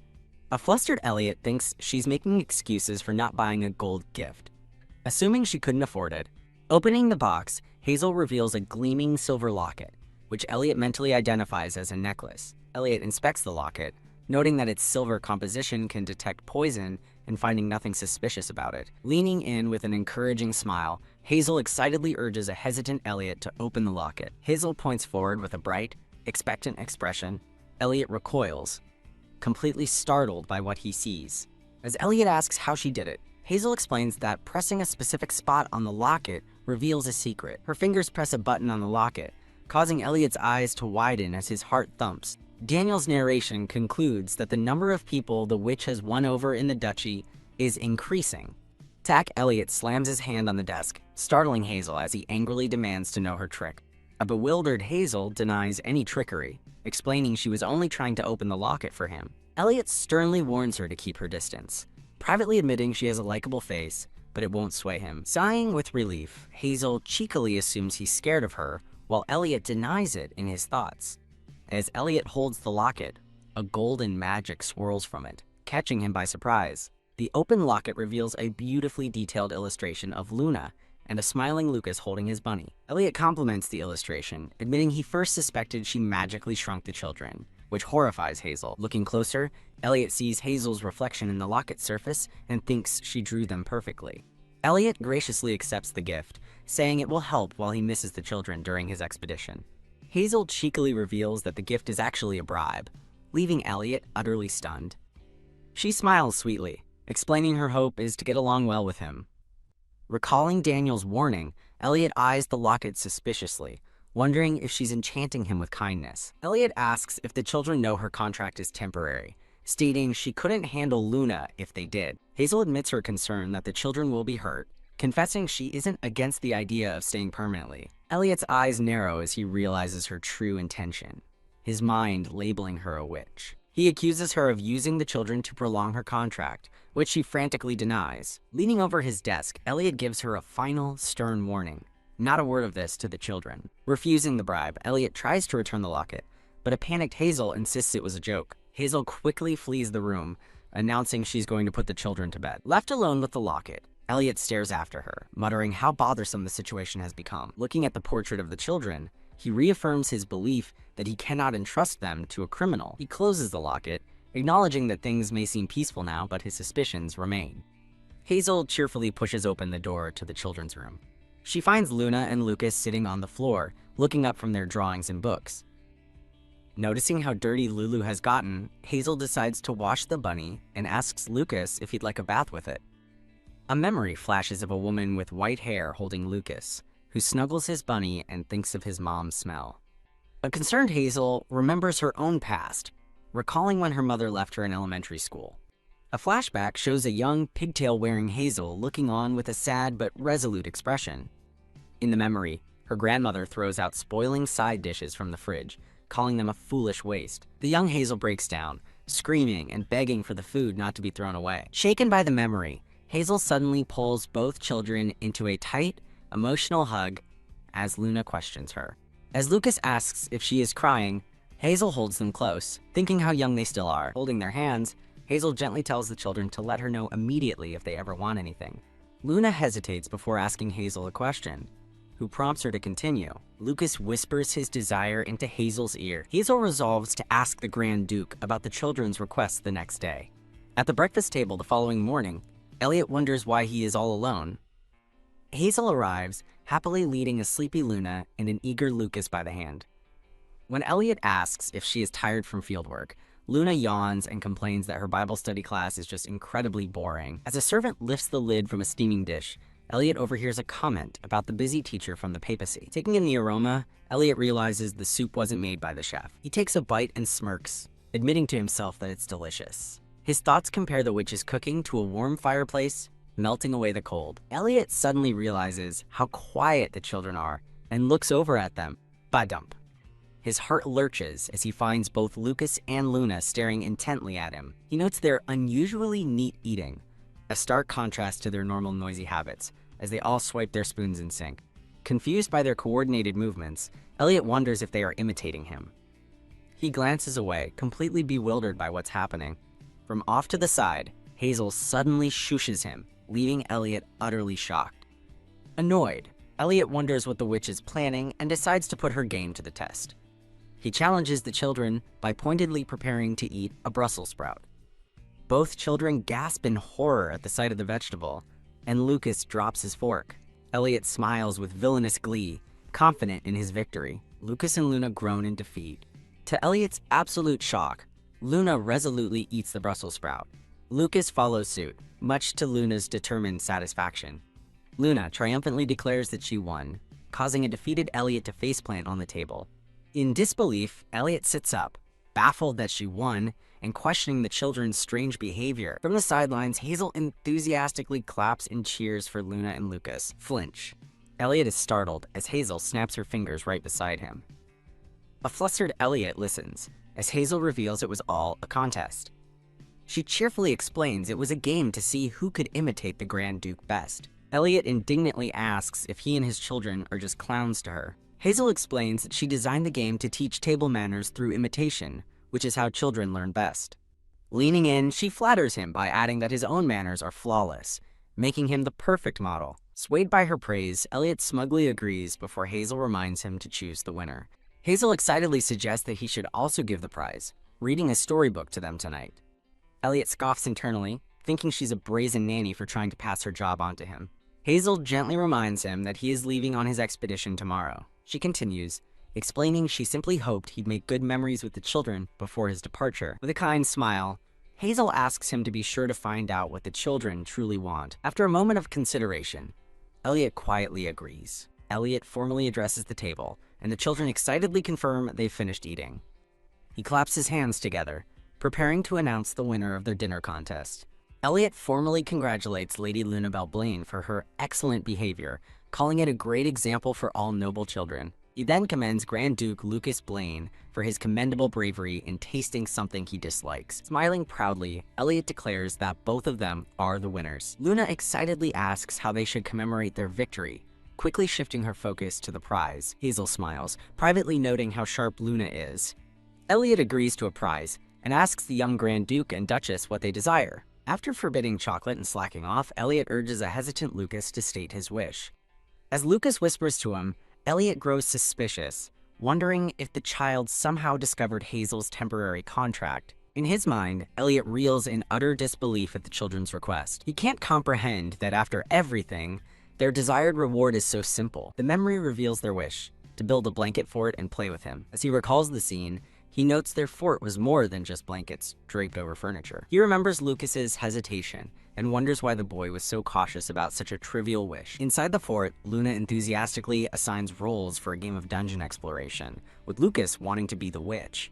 Luna insists Lucas must be the wizard, since he's a boy, much to his disappointment. With a cry of, "Attack!" Luna and Lucas playfully order a bewildered Sir Elliot into action. Elliot feels a blush of embarrassment at being seen like this by Hazel, who watches with a knowing smile. Despite his initial reluctance, Elliot smiles warmly as he shares a happy hug with Lucas. Luna gleefully joins in, climbing onto Elliot's back as he plays along. Surrounded by pillows, Elliot fully embraces the moment, holding both children close. Completely exhausted from their game, Luna and Lucas fall fast asleep together. Elliot gently pulls a blanket over them, thinking they look like little angels when they sleep. Creak! He quietly leaves the room, intending to finish his work before the expedition. Hazel meets him in the hallway, remarking on how simple the children's wishes really are. Elliot admits with a soft smile that he was honestly surprised by their request. He confesses to Hazel that he no longer feels bothered by the things that troubled him before. Hazel explains that the children understand his busy schedule and often hold back their true feelings. She reveals they were watching the clock the whole time, noticing that he was also checking it repeatedly. In a flashback, the children look on with somber expressions, as Hazel explains they were watching him closely. She recounts how they selflessly told him to go work, saying they were ready for bed. Overwhelmed with emotion, Elliot realizes all he wanted that day was to be a good brother. The scene shows the children sleeping soundly, unaware of his inner turmoil. Hazel challenges Elliot, asking if he's ever truly asked what they want, arguing that while they need proper raising, they also need love. Hazel bristles, annoyed at having to listen to him defend himself to a mere nanny. Changing the subject with a sly smile, she offers to sell him a marvelous piece of art for the playroom. Elliot questions her sudden and absurd offer, but reluctantly agrees to see what she's talking about. Tapping her head, Hazel cheekily explains that the masterpiece is in her mind and asks if he can't see it. Elliot scoffs, calling her senile for claiming an imaginary drawing as a masterpiece. Stepping forward, Hazel closes the distance between them with purpose. She startles Elliot by grabbing the front of his suit, pulling him closer. She urges him to forget his work and focus solely on being their brother and guardian.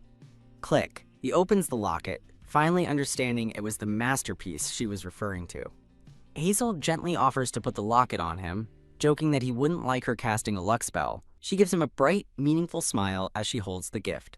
The scene shifts to a quiet, moonlit hallway as she leaves. Walking away, Hazel feels a sense of relief for saying what needed to be said. She suddenly stops, noticing the familiar aroma of the Duke's favorite soup from the kitchen. In the kitchen, a frustrated chef asks Hazel how her soup tastes so different when they followed the same recipe. Hazel denies any trickery, though she admits the other chefs have also noticed the stark difference. The chef insists her stew has a special quality that no one else can replicate. Pondering this, Hazel admits her cooking skills have inexplicably improved since her arrival.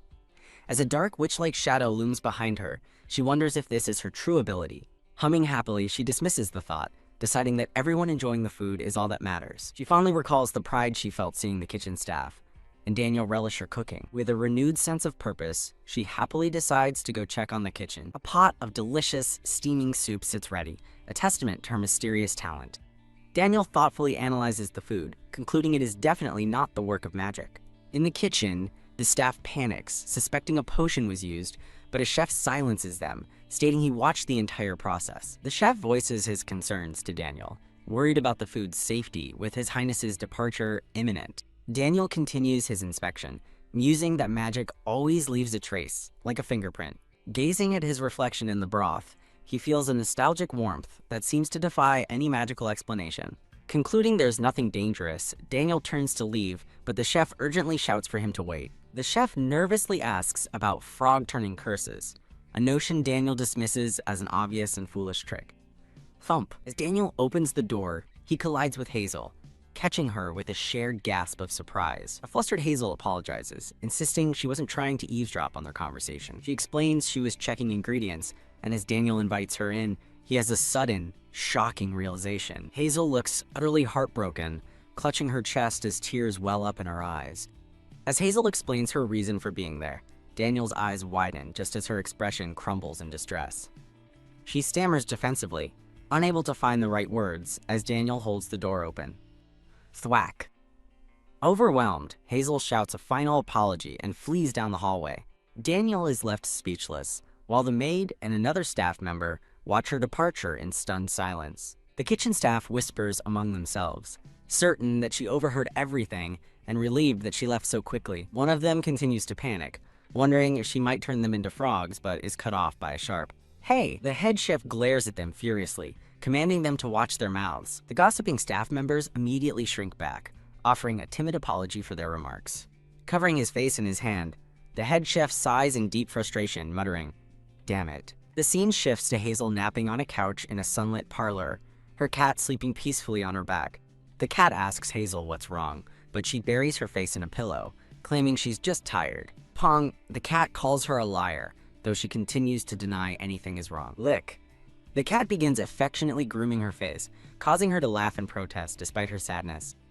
Hazel pulls the cat into a tight hug, sighing that at least she has her pets for comfort. She thinks of Elliot, firm in her belief that he would never intentionally harm his siblings. Lying on the sofa, she sadly concludes that people were only kind to her because of their trust in the Grand Duke. Her thoughts conjure an image of a cold Elliot, reinforcing her fear that he doesn't truly trust her. Deciding she needs a drink, Hazel gets up, frustrated that her kindness is always met with suspicion in this supposed fairy tale. She stares at her reflection, despairingly wondering why she was reincarnated as the story's Villainous.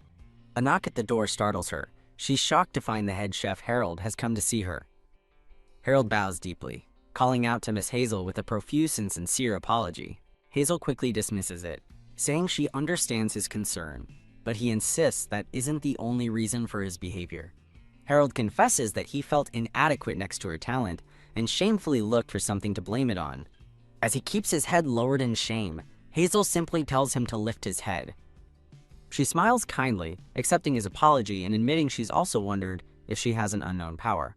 A grateful Harold praises her generosity, but adds that he can't accept being forgiven so easily. He insists that it wouldn't feel right, leaving a surprised Hazel to wonder what he means. Harold presents a gift on a cushion, explaining he dislikes feeling indebted, as a flustered Hazel looks at the strange items. He reveals the bizarre gift is a snake's leg, a rare, magical ingredient he found by searching the entire vampire empire. Hazel stares at the item in shock, as Harold explains it's a treasure that only appears once a century. She panics at receiving such a valuable gift, but he laughs it off, saying a witch like her might find a good use for it. He adds that she also seems blessed by the god of cooking, which leaves her blushing and speechless. Saying it's getting late, Harold bids her farewell and turns to leave the room. Just as he reaches the door, Hazel suddenly calls out for him to wait. He looks back with a warm smile as she invites him to join her in the kitchen tomorrow. Hazel smiles, filled with renewed determination, believing she can succeed if she just keeps moving forward. The following morning, the sun shines brightly on the grand facade of the estate. Luna and Lucas wave excitedly, shouting for their brother to come back safely. Elliot stands stoically before them, his expression unreadable as he prepares for his departure.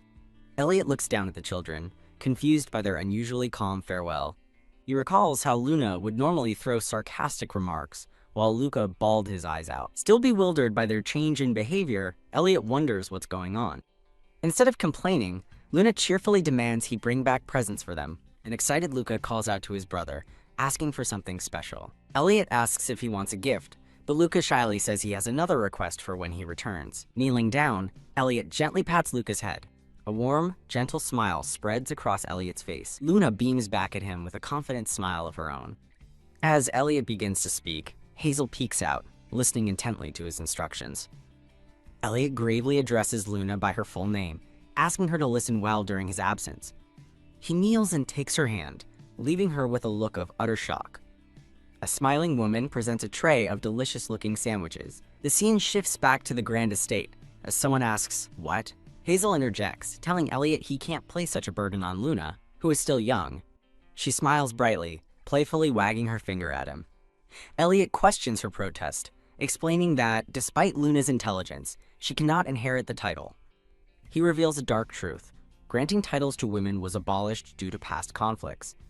Elliot tells Hazel that Luna just likes to act like an adult, referencing what she saw at the match. Hazel reassures him that Luna will mature and be proud of his belief in her. Elliot gives Luna a serious charge, to uphold the family's honor and serve as an example, shocking her. Despite his serious tone, Luna enthusiastically agrees, and they seal it with a pinky promise. Luna boldly declares she will act as a true lord, a statement that leaves Luca flabbergasted.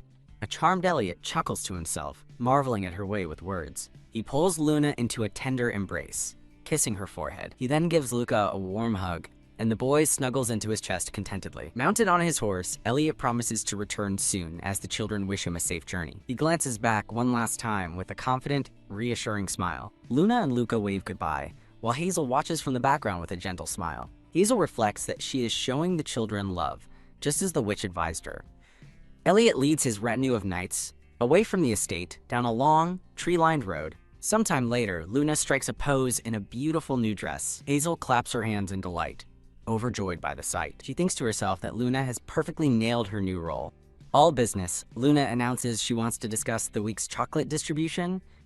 Hazel firmly reminds Luna of Elliot's instructions not to use her authority for personal greed. Luna cleverly counters by suggesting they give everyone chocolate to celebrate her becoming lord. Hazel stares in abject horror at Luna's brilliant, unforeseen maneuver. She panics, realizing Luna and Luca will get to eat chocolate, and desperately calls out to them. Her panic quickly turns to awe as she declares Luna a genius, while Daniel quietly tells her to focus. Later, Luna advises Luca on how to eat his food, noting that his unexpected maturity is a recent improvement. Hazel smiles, though the narration hints that one thing has not improved at all. At a place called Hazel Hut, Luna exclaims her love for their lunches as Hazel reminds her it's a temporary arrangement. While Baby asks to take a puppy out, Luna playfully struggles with a cat. Daniel suddenly appears, sternly questioning how they got inside the Grand Barrier without permission. He looks around the area, still trying to understand the situation. Luna turns to him with a sweet, innocent smile and greets Sir Daniel. She cheekily asks if he isn't also sneaking in with them, leaving him completely baffled. Hazel watches, thinking that while other things have improved, Luna's sarcasm remains a bad habit. Luna retorts that her brother is sarcastic too, justifying her own sharp tongue. Hazel laughs nervously, telling Elliot she needs to talk to him about his language habits when he returns. A man in uniform smiles, saying Luna will never be lost because anyone can see she's Elios' sister. He and Luna look confused, as Hazel insists her comment was a compliment. As Hazel watches, she happily notes that Sir Daniel is speaking comfortably with the children. Lucas, holding his bunny, gets Hazel's attention and starts to ask her something. Hazel looks surprised and flustered by his question. She recalls being caught eating cold rice late at night, realizing the children have loved her fried rice ever since. In the present, Hazel agrees to the request, and a delighted Lucas celebrates with a "Yay!" whoosh She begins cooking, expertly tossing rice and vegetables in a pan. She continues preparing the fried rice, confident that children will find it delicious. Wearing an apron, Hazel beams with pride and happiness. She presents the finished dish, topped with a heart-shaped egg. Hazel reflects on cooking Korean food secretly, worried about judgment, as a spoonful of cheesy rice is lifted. She feels grateful as Luna and Lucas gaze at the meal, eagerly asking what it is and calling it delicious. Hazel, Daniel, Luna, and Lucas all sit together at a cozy table, happily thanking her for the food. Hazel remarks how fun it is to eat together, and Daniel quietly agrees. She muses on the pity of children eating alone in a grand palace, remembering Daniel was initially hesitant. Hazel smiles warmly, happy with the current atmosphere. Daniel thoughtfully decides to try talking to Elliot, though he doubts he'll be heard. Hazel listens, thinking about what will happen upon His Highness's return. An endearing scene shows the children happily playing with a cat and dog. Daniel looks at Hazel with a serious expression, firm in his resolve. The scene shifts to the expedition, where a grand purple banner waves against a cloudy sky. Elliot addresses his soldiers, ordering a short break but telling them to stay ready. A knight holding a standard looks onward with a concerned expression. Two knights rest, with one whispering to the other, asking if the rumors about the Grand Duke having a girlfriend are true. His companion laughs at the absurd rumor, wondering who it could possibly be. The first knight continues to look thoughtful and serious. Elliot stands alone, looking off into the distance with a faint smile. Two knights gossip, with one asking who else the girlfriend could be. Thump. The other knight suddenly covers his friend's mouth in shock, pointing toward the Grand Duke.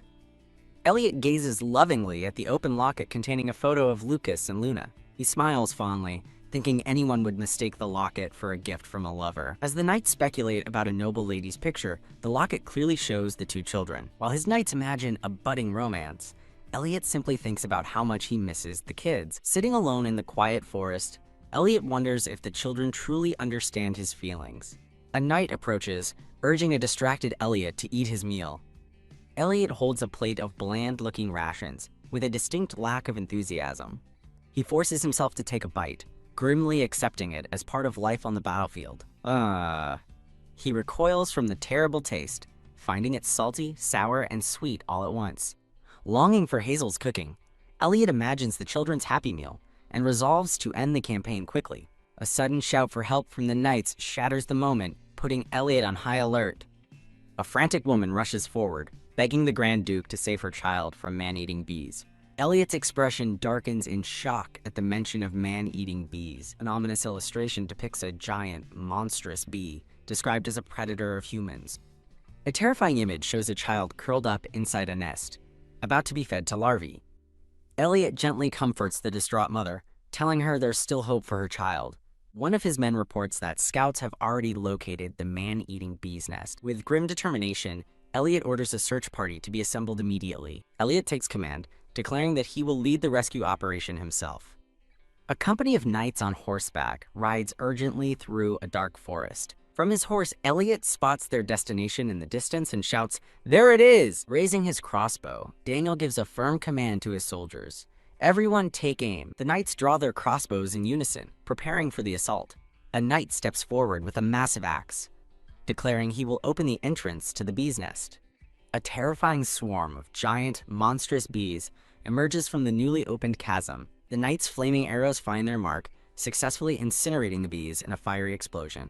A knight rushes forward, holding a small child, shouting to Elliot that they found them.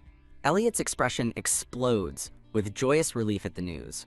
The knight reports to Elliot that, aside from a few scratches, the child is completely unharmed. With a gentle smile, Elliot reassures the child, promising to take them back to their mother. The knight screams in terror, desperately warning Elliot about a massive, fiery bee lunging at him from behind. Meanwhile, an innocent Luca holds a stuffed rabbit and asks how many more nights until his big brother comes home. A document reveals that the Grand Duke's return is indefinitely delayed by the Emperor's order to subjugate all the monsters. A nanny comforts Luca, telling him his brother will be back when the garden broccoli grows, which takes about 3 months. She offers Luca a warm and encouraging smile. Luca cheers happily, excited to see his big brother again soon. Back on the battlefield, Elliot collapses, clutching his chest in agony, as someone asks if he's all right. His knights rush to his side in a panic, realizing he was stung while protecting the child and shouting for a medic. Damn. Elliot curses his mistake, realizing the queen bee's explosion forced him to use a power he wanted to keep hidden. A healer rushes to his side, scolding him for his recklessness and warning that the poison nearly reached his heart.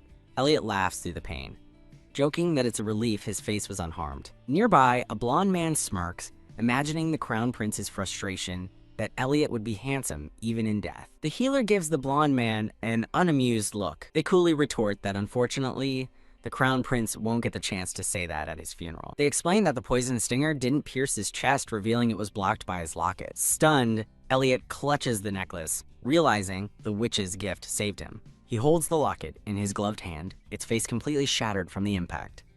A memory flashes within the broken locket, showing a young Luna and Luca. The memory hardens Elliot's expression with renewed purpose.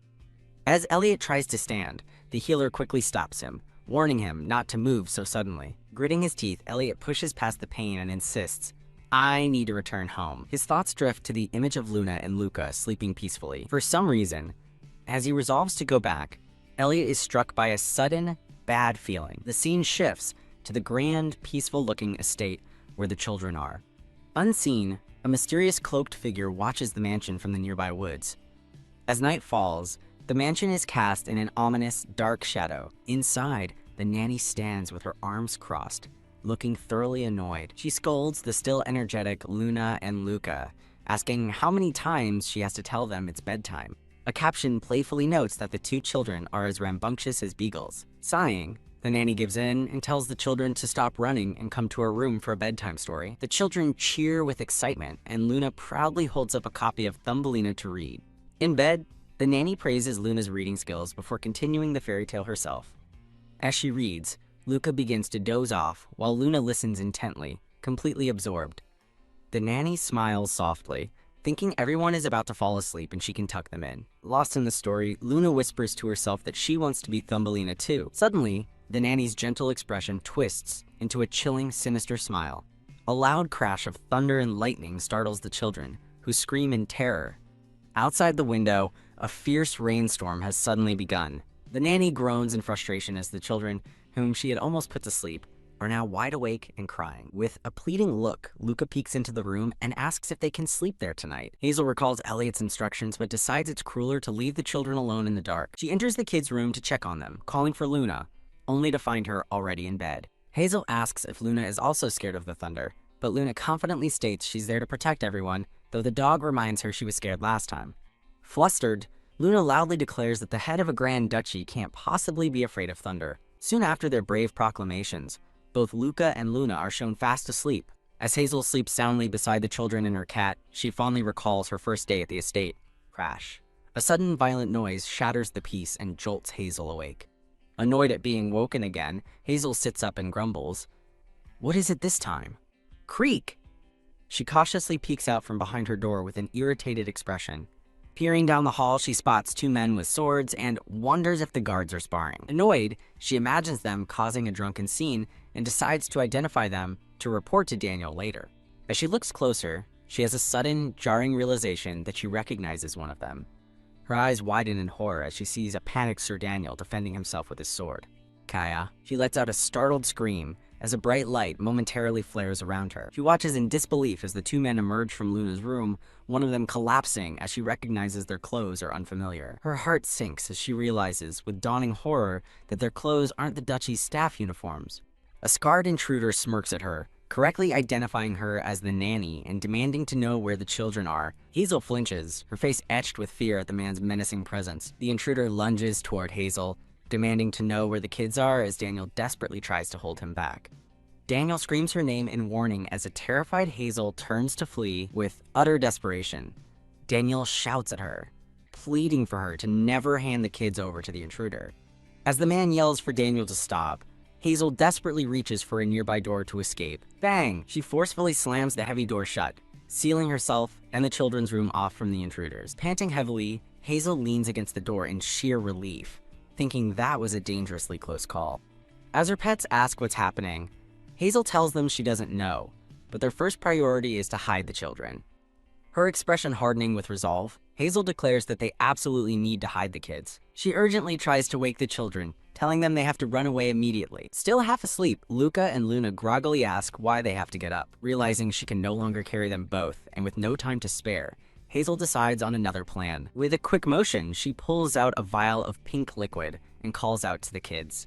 In a stroke of genius, she asks if they want to drink some special strawberry juice that will turn them into Thumbelina. The children's eyes light up with excitement at the mention of strawberry juice and Thumbelina. Luca takes a sip, noting it doesn't taste like strawberries, just as a brilliant flash of light erupts. Both children cry out in shock as they are magically pulled into the potion bottle, shrinking rapidly. Now miniature, Luna and Luca stare in amazement from inside the bottle, exclaiming that they really became Thumbelina.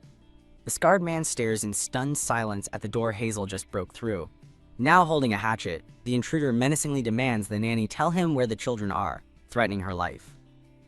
Hazel feigns ignorance, claiming she has no idea where the children have gone. She carefully hides the bottle behind her back, silently furious that he's brandishing weapons near kids again. The man explodes in a fit of rage, screaming at her to tell him where those bastards are. Hazel's eyes narrow with cold fury at his words.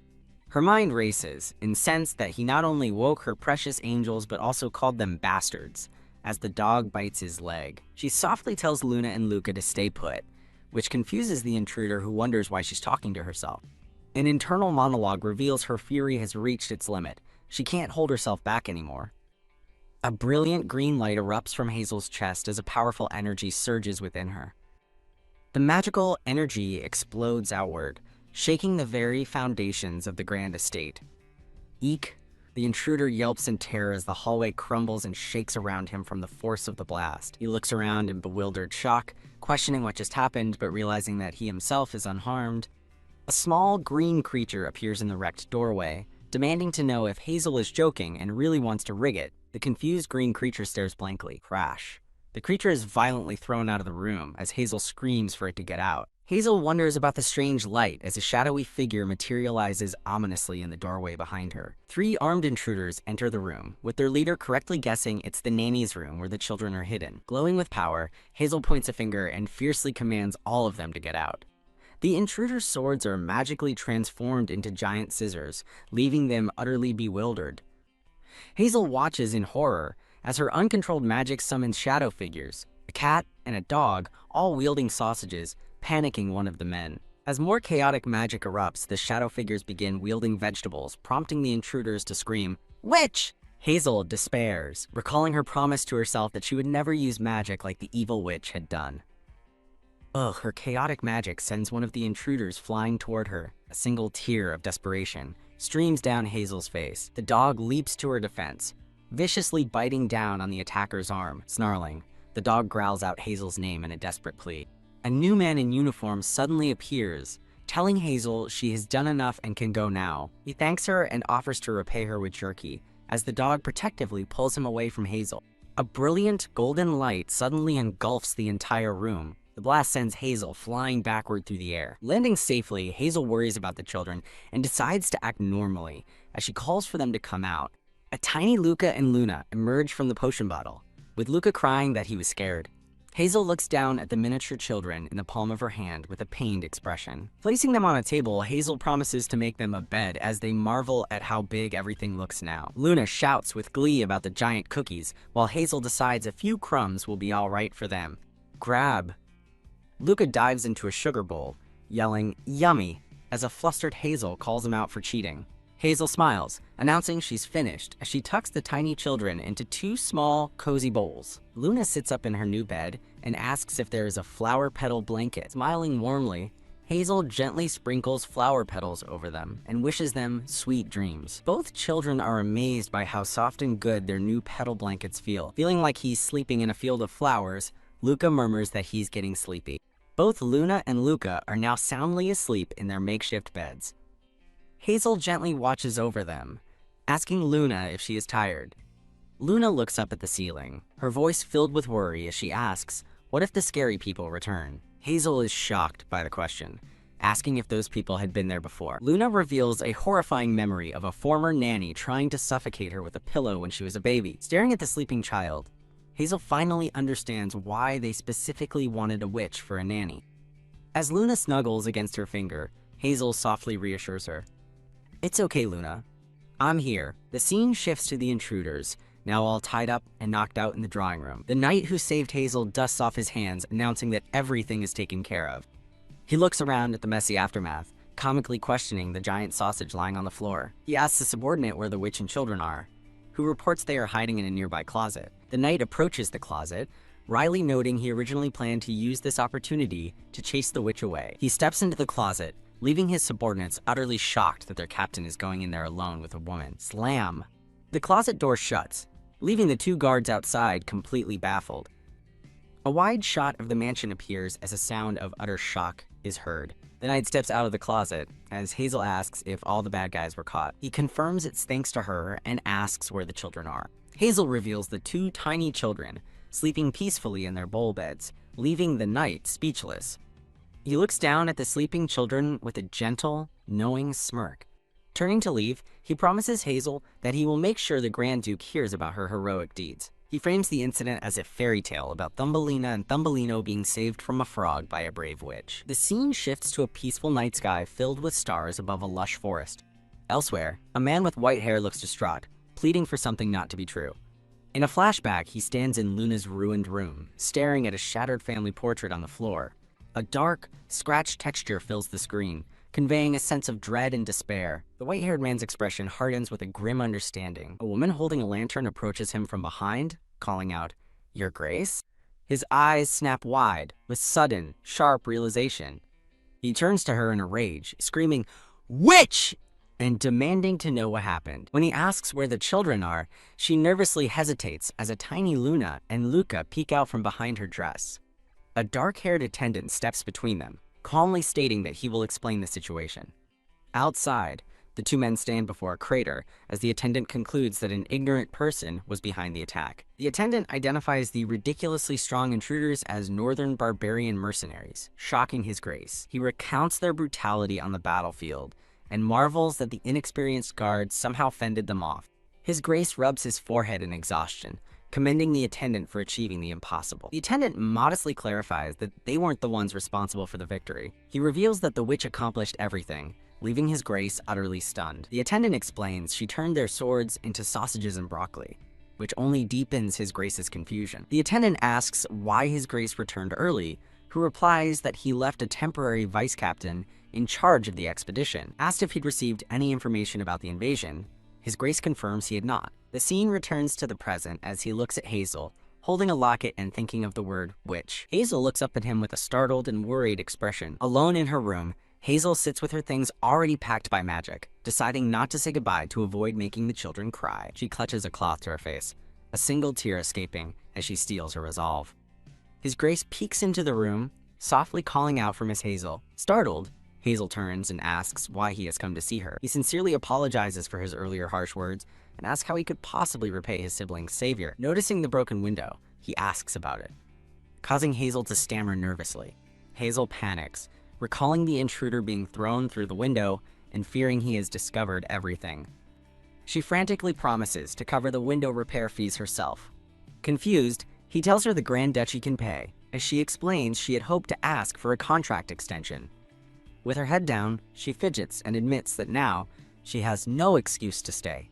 He flashes back to the knight's report that the intruder called the children bastards, his expression darkening with anger.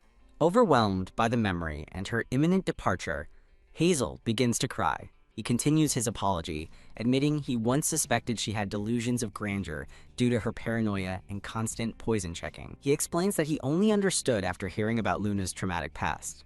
He stands with a grim and serious expression, folding his arms. He confesses his own paranoia stems from the unresolved assassination of his siblings. He reveals he was only 17 when it happened, but asserts that he's not a child anymore. He vows to endure until Luca is old enough to be the family head, symbolically entrusting Hazel with this heavy burden. Hazel is taken aback by his grim determination, telling him that's too much for him to bear. He looks down at her with surprise, asking why she's crying again. He awkwardly points out the strange situation of a young woman crying alone in a room with him. She tells him he's still very young too, and she feels sorry for him, which makes him question her perception. He muses that he must seem young to a witch who's lived for centuries, causing Hazel to inwardly panic at his assumption of her age. Flustered, Hazel shyly asks if she can come visit the children sometimes. He looks away and gives her a blunt and final no. A tear rolls down Hazel's cheek as she admits she expected that answer. She picks up her cape and gives him a final, formal curtsy. As she begins to leave, he calls out to Miss Hazel, formally stating that her temporary protection contract is now over. Hazel looks down with a sad, accepting smile, replying that she knows. Creak Hazel's hand rests on the door handle, ready to leave. Her mind fills with the memory of Luna and Luca's bright, happy laughter. Just as she turns to go, a hand firmly grabs her wrist. His Grace pulls her back, looking flustered but determined as she stares in shock. Her wide green eyes reflect her utter surprise at his sudden action. He blushes and looks away, clearly embarrassed by his own impulsive grab. He continues to hold her arm, preventing her from walking out the door. Hazel looks up at him, completely bewildered by this unexpected turn of events. He suddenly requests a pen and some paper, adding to Hazel's confusion. Annoyed at himself, he mutters, "Damn it," as he begins to write. He quickly finishes and thrusts the paper toward her. She takes the document, surprised to see it's a contract instead of a list of rules. Her eyes widen in disbelief as she reads the contract period. Until a nanny is no longer needed at the Grand Duchy. Watching her, he nervously clutches his collar, stammering, "Gee goodness! What is this?" With her eyes sparkling with joy, Hazel eagerly begins to sign the contract. Overjoyed, she signs her name and adds 2 vows with hearts, to give them love and to protect them. He looks on in disbelief, utterly bewildered by her drawing hearts on a formal contract. Overcome with emotion, Hazel beams with happiness, while he realizes just how much she must care for his siblings. A man with dark hair appears, expressing his complete inability to understand his Grace. As the children garden outside, he questions his Grace's decision to extend the nanny's contract, worried he'll lose it if he learns the conditions. In the garden, Luna and Luca excitedly point out that their plants have sprouted. The man offers to take over surveillance of the nanny, noting the children seem healthier and haven't caught their usual colds. He internally concedes that the nanny's advice about building immunity had merit, but is frustrated that his Grace was so easily swayed. His Grace dismisses him, stating that security will arrive soon and he should finish his business. A shocking, comical thought suddenly flashes through the man's mind. He imagines his Grace chasing Hazel playfully, then quickly interrupts his own fantasy, begging him not to misunderstand. The man teases his Grace about following the nanny around, threatening to report this to Her Holiness. Flustered, his Grace sternly warns him not to even think of telling Her Holiness about this. Shaking his hands dismissively, his Grace playfully asks why the man is still lingering. The man storms out in a huff, complaining that he left the Holy Night Order to serve such a cunning man. His Grace stands alone in the now quiet sunroom, watching him leave. His expression turns serious as he recalls his order to interrogate the captured intruders in the dungeons. He concludes it's pointless, as the mana detected on them was identical to the Crown Prince's magician, providing definitive proof. Clenching his fist, he resolves that they must remain quiet for the time being. He knows public opinion can be easily manipulated, and one slick move by the Emperor could brand him a traitor. Sighing, he acknowledges that while this new evidence is helpful, the situation remains incredibly dangerous. The scene shifts to a grand, ominous-looking cathedral as a voice roars, "You stupid little thing!" A young man with blonde hair bows his head meekly. He looks up, his expression a mixture of fear and defiance. Emperor Albert Valerian furiously scolds the young man for his reckless actions, asking if he has lost his mind. A woman offers Albert tea, telling him that Gerald is repenting, while Princess Regina Valerian holds Gerald, questioning if he acted alone. Empress Lorraine glares at Gerald, demanding he stop looking at her as if she were in the wrong for scolding him. Gerald recoils, looking ill as he lets out a pained erg. Albert's face is a mask of pure, unadulterated rage. He monologues about using his late wife, a black magician, to curse his older brother so he could only have one heir, but laments that the curses unraveled after her death. Albert seethes with contempt, calling Gerald a useless child and unfavorably comparing him to someone named Elliot. In a fit of rage, Albert throws his teacup. The cup shatters against the floor, its contents splashing everywhere. Albert recounts his past schemes to restrict Elliot's power, including revoking Regina's succession rights, only for a third child to be born. Regina flashes a devious smirk as Gerald thinks in frustration that he knew this would happen. Albert fumes, recalling how he repeatedly sent Elliot to die on the battlefield, only for him to return victorious every time. Albert dismisses both Regina and Lorraine, intending to have a long, private conversation with Gerald.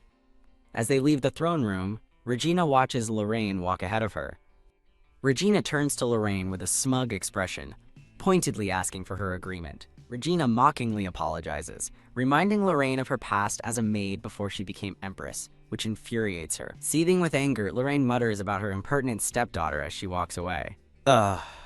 Lorraine calms herself, thinking that appeasing Albert and securing the succession is enough, though she considers Gerald's more aggressive suggestion.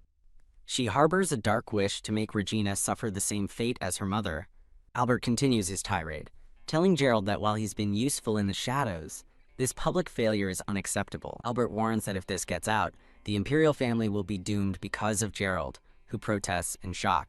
Gerald desperately argues his case, reminding his father that the witch was supposed to be on their side. He reveals his goal was to use the witch's power to kidnap the third son. The kidnapping was a means to locate a powerful holy relic hidden within the Grand Duchy. He explains this relic is rumored to hold enough holy power to conquer the world. Wham! Albert slams his fist down in fury. Albert roars that the witch's only loyalty is to money, not to their cause. In a flashback, Elliot scoffs at Gerald's foolishness, calling him an idiot. The scene shifts back to the present, where Elliot clumsily stumbles into the garden as Hazel is speaking. Flustered, Elliot apologizes to Hazel for his unexpected and clumsy entrance. Luna joyfully runs over, calling for Hazel's attention and pointing to something off-screen. As she catches Luna, Hazel realizes the plant she's seeing is the one she hastily planted to replace the magically altered broccoli. Eek! Hazel panics, certain that the clueless Elliot won't be able to come up with a believable excuse for the plant. In her panic, she loses her balance and falls right into Elliot. He looks down in surprise at her hands pressed against his chest. She quickly pushes him away with a startled shout. Hazel breathes heavily, completely flustered by the close call. Little Luca points to the plant and innocently asks if they used fertilizer. Elliot explains that they gave the broccoli something tasty, which made it grow so well. Hazel is relieved he covered for her, but then worries if the gardener saw the unusual supplies she retrieved. Hazel uses the opportunity to teach the children that fertilizer is absorbed through the roots. She beams, relieved that her simple explanation was accepted without question. Luca's eyes sparkle with wonder at the new knowledge. Suddenly, a voice shouts in alarm, "Luca! Don't eat it!" The scene cuts to Luca, his cheeks puffed out as he happily munches on the fertilizer. Later, Hazel laughs as she recalls how surprised she was that Luca nearly ate the fertilizer. A delicious-looking meal of tonkatsu is served. The four of them sit down for a meal, with Hazel praising everyone for their hard work in the garden. Elliot eyes his plate with suspicion, questioning why pork cutlet is served with rabbit food instead of potatoes. Flustered, Hazel explains it's a common combination in Korea, revealing a bit of her origin. As she drizzles a homemade dressing over the dish, she promises it will change his mind. While the children watch with anticipation, Elliot remains unconvinced. He sarcastically remarks that not even a starving beggar would eat raw cabbage like that. Brother, Luna stares at him with an intensely serious and disapproving expression. She asks him if bad adults are the ones who refuse to eat the food they are given, shocking him. The children team up, using his own lessons against him by asking if he's a bad adult, leaving Elliot utterly speechless. Defeated by his own siblings, Elliot sighs and reluctantly agrees to eat it. A moment later, his plate is completely clean. He leans back, wiping his mouth as Hazel clears his empty plate, a smug smile on her face. Elliot realizes he was the one who fed carrots to Luna and Luca. Hazel smiles, thinking there are many surprising things she's learning about him. The scene shows the grand mansion and the cozy witch's hut in the distance. In a moment of frustration, Hazel thinks that he's still quite a picky eater. Hazel suggests they get a smaller dining table, but Elliot immediately refuses the idea. The man with dark hair recalls that the children ate well in the witch's hut. Hazel excitedly proposes they test out a meal in the hut to check its safety. Hazel happily asks if their meal together was nice, while Elliot sips his tea. She fantasizes about a cozy family meal as Luca calls out for her. Elliot coldly reminds her that a nanny is not a member of the family. Flustered, Hazel clarifies that she only meant the Duke's dining room is too big. She explains the formal atmosphere makes mealtimes an unpleasant etiquette class for the children. Pointing accusingly, Hazel declares that the unpleasant meals are his fault. She turns and walks away, feeling dejected after his silence. Hearing his decision, Hazel beams with excitement, praising his idea to use a smaller place for the week. Hazel offers him chocolate as a thank you and asks about his recent work, but he seems confused by her concern. He mentions a banquet at the palace, but admits he feels guilty leaving so soon after returning home. Hazel considers suggesting the children go with him, but internally frets over the difficult conversation. He admits her taking care of him feels awkward, prompting her to leave until he stops her. Turning back seriously, Hazel announces that she has something else to say. Elliot sits down and states that he will be adding one more rule. Startled, Hazel finds the rulebook and pen, wondering what he's up to now. She holds up the newly written rule, preparing to read what it says. Hazel stares at the paper in her hands, completely stunned by the new rule. Elliot looks away, hiding his face in embarrassment over what he's just done. He gently takes her chin, turning her face toward his. Holding her gaze, he looks at her intently. Flustered, Hazel questions his sudden action, as he reminds her she lunged at him earlier. She frantically insists that it was an accident caused by her being in a hurry. Elliot reads from his rulebook, forbidding her from gaping in surprise, causing her to protest his childish behavior. The rulebook glows in her hands as a notification declares she has decided to challenge him. Turning the tables, Hazel presents her own Big Brother rulebook to help him improve. As she passionately lists new rules, Elliot objects, claiming there's no room for him with a nanny so perfect. Hazel shouts that he must stop being sarcastic because Luna copies him, hindering her duties. Stunned, Elliot quietly questions if Luna really imitates him. He dramatically laments that Luna is growing up with him as a developmental obstacle. Enraged, Hazel screams at him to stop being sarcastic. A white cloth is comically thrown over his head in a gesture of surrender. With the cloth still on his head, Elliot claims he's following the no physical contact rule. A grand carriage makes its way through a snowy mountain pass.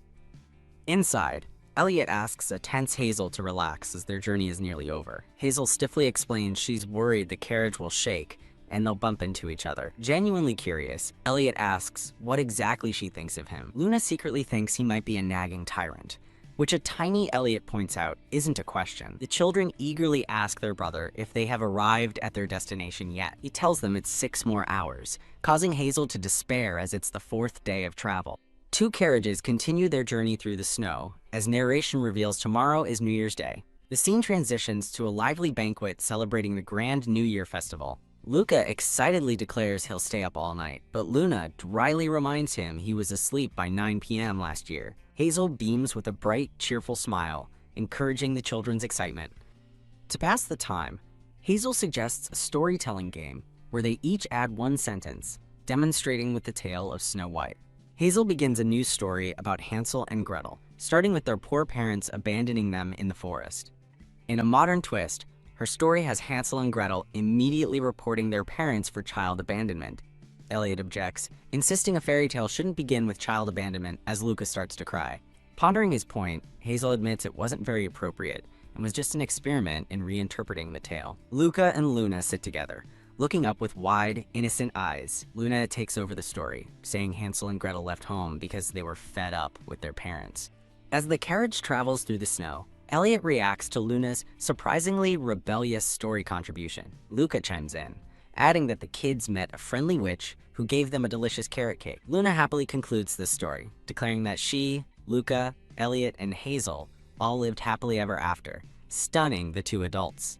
An intense wave of awkwardness passes between Elliot and Hazel after Luna's impromptu family ending. Desperate to change the subject, Elliot suggests they play a word chain game instead, and Hazel quickly agrees. An attendant urgently informs Elliot that they can hear the footsteps of Yetis approaching the carriage. Elliot calmly asks for the number of Yetis and orders a knight named Victor to take a defensive position at the rear. He reassures a worried Hazel that Yetis aren't tough and instructs her to stay safely inside with the children. Crash! A surge of powerful energy erupts outside. Elliot turns with a sharp, alert expression as the attack begins. 2 large, ferocious Yetis with glowing eyes emerge from the snowy landscape. Unsheathing his sword, Elliot prepares to confront the beasts. A bright light emanates from his hand as he grips his sword, channeling his power. A protective magical barrier instantly materializes around the carriage. Inside, Hazel and the children watch in surprise as she realizes a barrier has trapped them. Ouch! Hazel recoils in pain after receiving a magical shock from touching the barrier. She worries about being unable to help if Elliot finds himself in danger. The children try to calm Hazel, reminding her of Elliot's confidence, while she marvels that such boldness runs in their genes. Still filled with doubt, Hazel anxiously wonders if Elliot can truly defeat two Yetis by himself. Elliot leaps forward, launching himself into the fray against the looming Yetis. In a blur of motion, he swings his sword with focused intensity.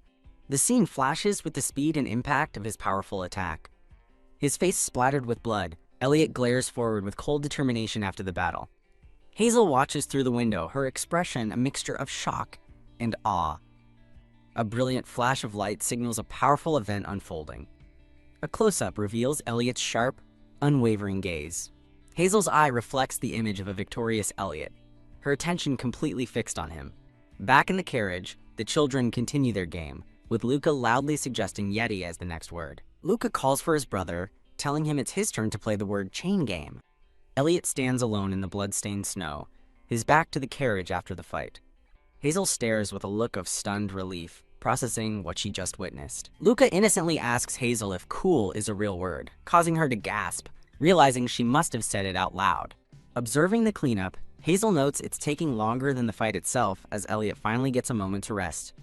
Luna and Luca excitedly rush out of the carriage, eager to tell their brother about their game. Horrified, Hazel shouts after the children, reminding them they can't run out without permission. Oof! She bumps into the invisible barrier again, painfully remembering she's stuck inside.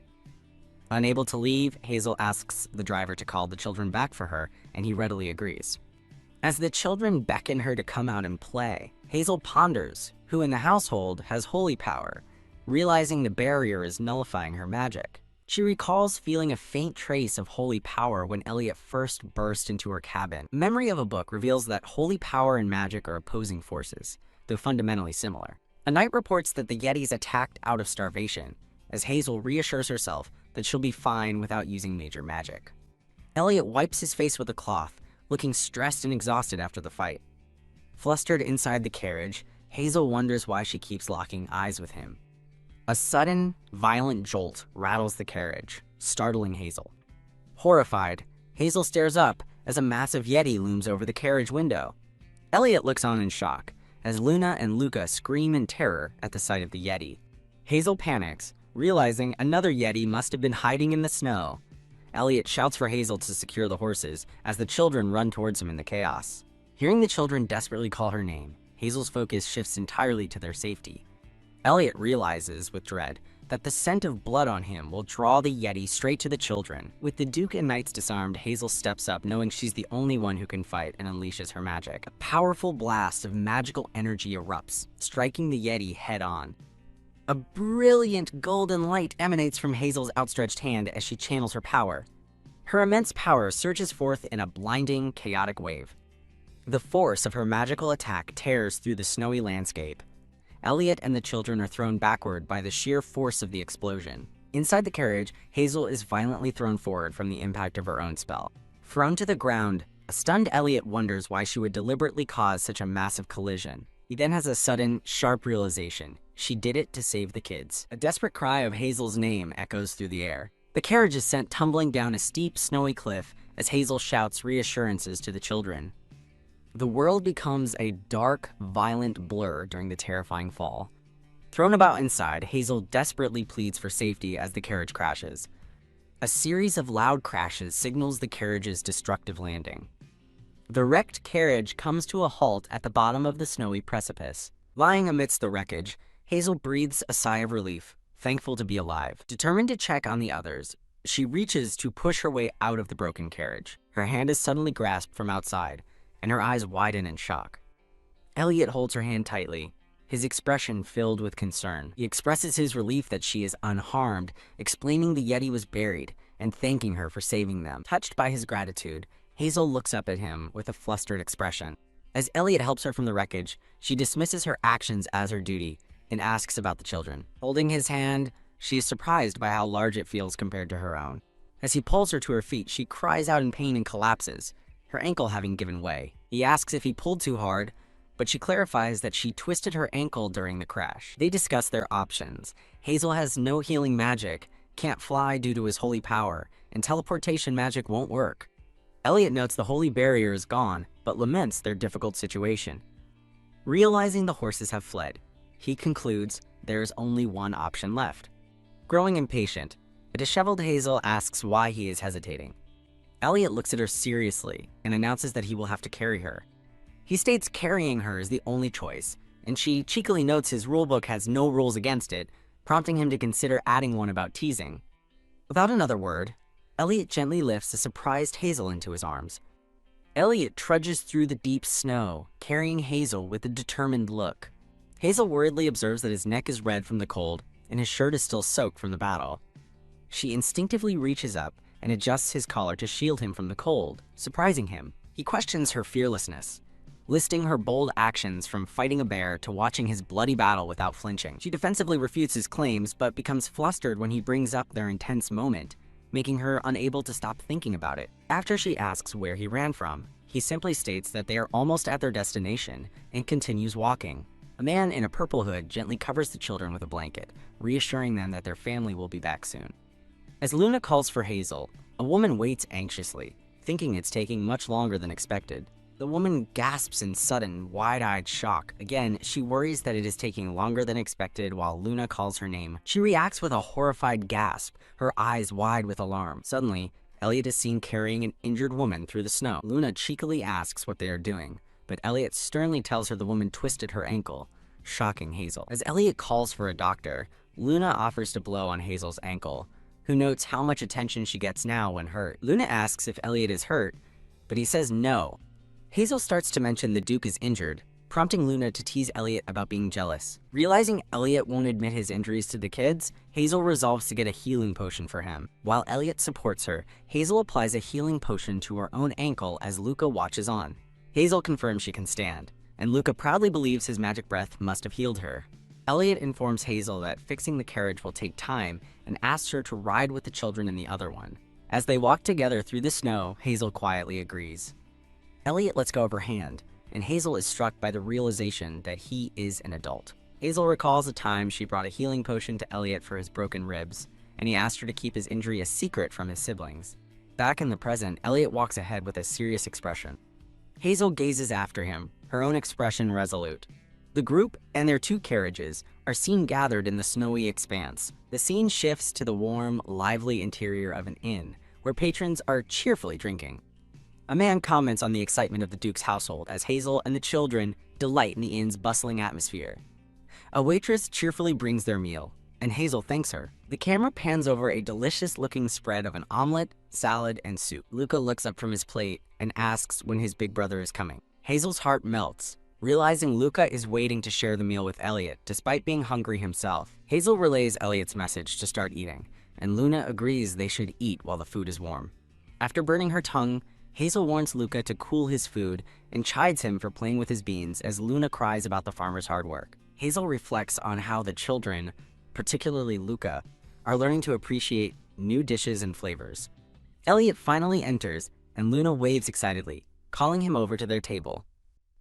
Elliot asks if they are enjoying the food, and they all give an enthusiastic yes. Standing by the table, Elliot observes that it has started snowing outside. Victor arrives with 2 large mugs of ale, cheerfully offering one to Elliot and the other to Hazel. Hazel remembers a detail from the original Hansel and Gretel story, where the witch was a heavy drinker and feels relieved to be in a more wholesome world. As Victor tries to get her to drink, Luca innocently asks why a noble like him has no table manners, earning a gentle rebuke from Hazel. 2 overflowing mugs of ale are brought together in a toast. Elliot takes a long drink from his mug. Hazel watches him intently, her gaze fixed on him. She notices snow on Elliot's shoulder and struggles with the urge to brush it off, torn by the no-touch rule. A cute illustration shows Hazel blowing the snow off a surprised Elliot. Elliot dryly asks if she expects him to use magic to move every single snowflake. He closes his eyes with a sigh of exasperation. Deciding to act, Hazel reaches over and brushes the snow from his shoulder, simply stating, "There." Elliot asks if he should thank her, but she retorts that he should be thanking her for the favor, leaving him speechless at her logic. Luna watches the two bicker with a sly, knowing smile. As Hazel tries to downplay the moment for Luna's sake, she wonders where Sir Daniel is.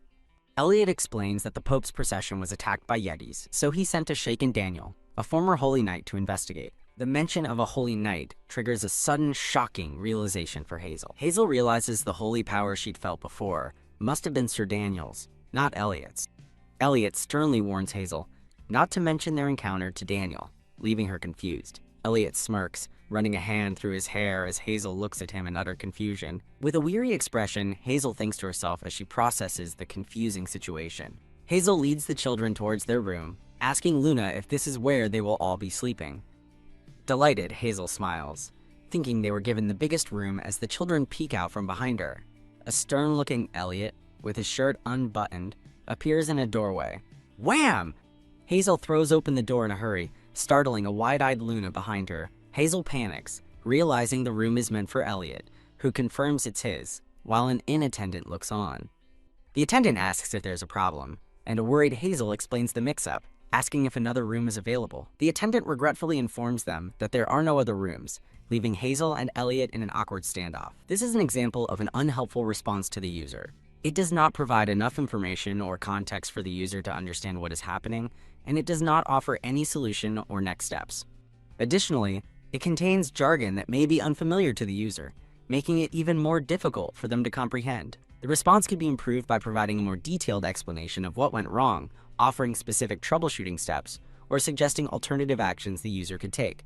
Misunderstanding the situation, Elliot is horrified at the thought of separating the children, causing Hazel to shout in confusion. Someone in the inn wonders why the attendant mistook Hazel for the children's mother when she doesn't resemble them. The flustered attendant explains she thought they were a family because they are all so handsome and lovely. Hazel cheerfully agrees that she, the children, and her employer are all good-looking, then realizes she knows the reason for the mix-up. She recalls receiving a large number of beautiful dresses, more suited for a young lady than a nanny. Hazel remembers how rumors spread that the Duke had improper intentions toward her because of how well she was treated. Back in the inn, Elliot tells his brother he'll sleep with the Knights tonight as Hazel greets them. The Knights react with sheer terror at the prospect of sharing a room with the Duke. Elliot orders Victor to lead the protesting Knights away as Hazel bids them a simple goodnight. Turning towards their room, Hazel announces that it's time for them to go to bed as well. In bed, Luna defiantly declares she won't sleep until sunrise, while Luca is already fast asleep. With a sigh, Hazel easily tucks in the protesting Luna, who immediately starts snoring. Standing by the window, Hazel thinks about the approaching New Year and reminisces about past holidays with Lady Daisy. She fondly imagines her pets being pampered by the butlers at the Duke's mansion. Deciding to use the rare quiet to study, Hazel summons her glowing magic book. Settling at a desk, she opens the book to a chapter on sensory transfer spells. The book reveals complex magical diagrams, noting that the spell's difficulty varies. Hazel wears a strained smile, overwhelmed by the complexity of the magical text. She leans over her desk in deep concentration, murmuring that the spell can be unfolded. A sudden, loud screech jolts Hazel from her studies, making her leap from her chair in shock. Startled, she turns to the window, wondering what the noise was outside. Hazel cautiously opens the door to her balcony, her expression filled with surprise. Her eyes widen, reflecting a beautiful and mysterious light. She steps out onto the balcony and looks up at a magnificent, starry night sky. In the sky, she sees tiny, glowing angels playing trumpets and wonders if they are real. Gazing at the angelic display reflected in her eyes, Hazel breathes a delighted, "Wow!" On an adjacent balcony, Elliot watches her and notes that Your Holiness appears to be safe. Dressed in a robe, Elliot stands on his balcony and gravely announces that the Duke sent word. Elliot observes that she hasn't slept, and Hazel cheerfully replies that the Knights have already collapsed. When Elliot asks if she summoned the angels, a flustered Hazel quickly pretends she can create illusions and laughs it off. Elliot turns away, stating that they will arrive at their destination tomorrow. Leaning on the railing, Hazel quietly acknowledges that it's already the new year. Elliot asks if she's worried about an ambush with the Knights asleep, then confidently states they are safe with him and a witch present. As Elliot turns to go inside, Hazel calls out, asking where he is going. He reappears on the balcony, now holding a bottle of wine and a glass. Elliot pours a glass, stating that since it's after hours, she has no reason to refuse, and she agrees. He passes the glass of wine to her across the gap between their balconies. They toast to the new year, wishing each other good luck. As they stand on their balconies, brilliant fireworks erupt in the night sky above the inn. Hazel takes a thoughtful sip of the red wine, exclaiming that the drink is delicious. Hazel asks if it's made with wine. Elliot explains it's a traditional New Year's drink with orange, cinnamon, and apple. Hazel smiles, expressing her gladness that the first drink she's had in this world is so enjoyable. He reflects on Hazel's many sides, recalling her various expressions and their moments of closeness. Elliot admits to himself that his thoughts about this woman are becoming complicated in many ways. As they stand on their separate balconies under the night sky, he concludes that she is both fascinating and mysterious. A final glance at the wine glass marks the end of the night. The scene transitions to the inn, now bathed in the light of dawn. The Vatican holds its ceremonies not in its remote mountain home, but in a more accessible place for nobles. Amid a festive atmosphere, trumpets herald the gathering of noble houses at the palace temple. Elliot leads the children through a hall of knights as Luna asks about the place. Recalling a pretty lady from last year, he explains this is where they will meet the Pope. Daniel reports that children and nannies must enter the audience room first, perplexing Elliot, who instructs Daniel to follow him in later. Daniel looks up in surprise, realizing the man approaching is not Elliot. Elliot greets another noble, who teases him about his unchanged one-sided affection for Her Holiness, leaving Elliot looking baffled. When the arrival of Her Holiness is announced, Elliot and Daniel kneel. As Elliot thinks that while others see affection, he continues his thought with a grim expression. The Pope, a woman with long silver hair, actually hates him. As the Pope stands before him, his thought echoes, she hates him. Elliot maintains his serious composure while kneeling. Her Holiness gazes down at Elliot from her full height. The Pope greets Elliot, politely noting it has been a while. She turns and walks past them without another word, leaving them stunned. Her Holiness stops before the still kneeling Daniel. She lifts his chin and warmly greets him, hoping he's been well.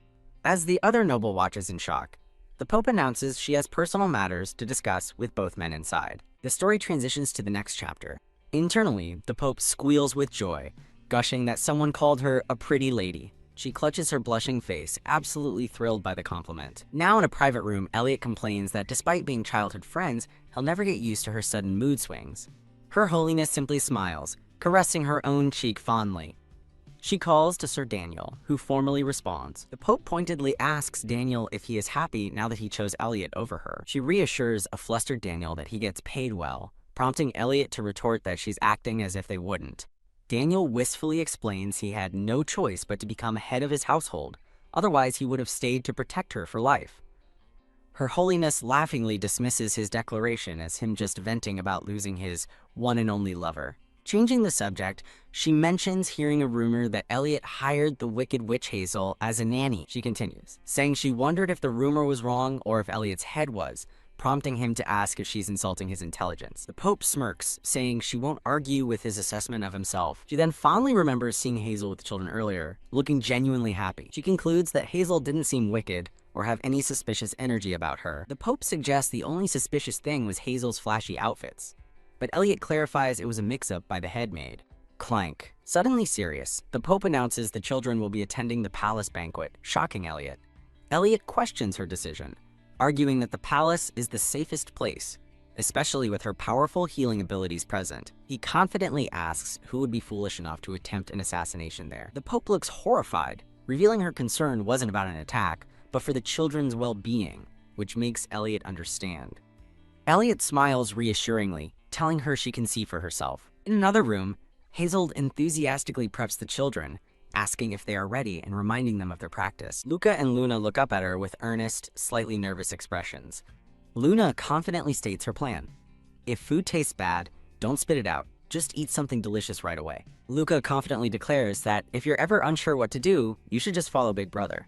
Hazel beams with pride, announcing that their theory is perfect after a month of intense preparation for their social debut. A frantic flashback shows a tearful Hazel crying out for Elliot amidst the chaos of training the children. Elliot stands poised and serious at the top of a grand staircase, dressed in his formal attire. Hazel looks up from the bottom of the stairs with a surprised and slightly awed expression. From a distance, Hazel gazes up at Elliot, who waits for her on the magnificent palace staircase. Elliot sternly reminds Hazel of the rules, to which she sheepishly agrees.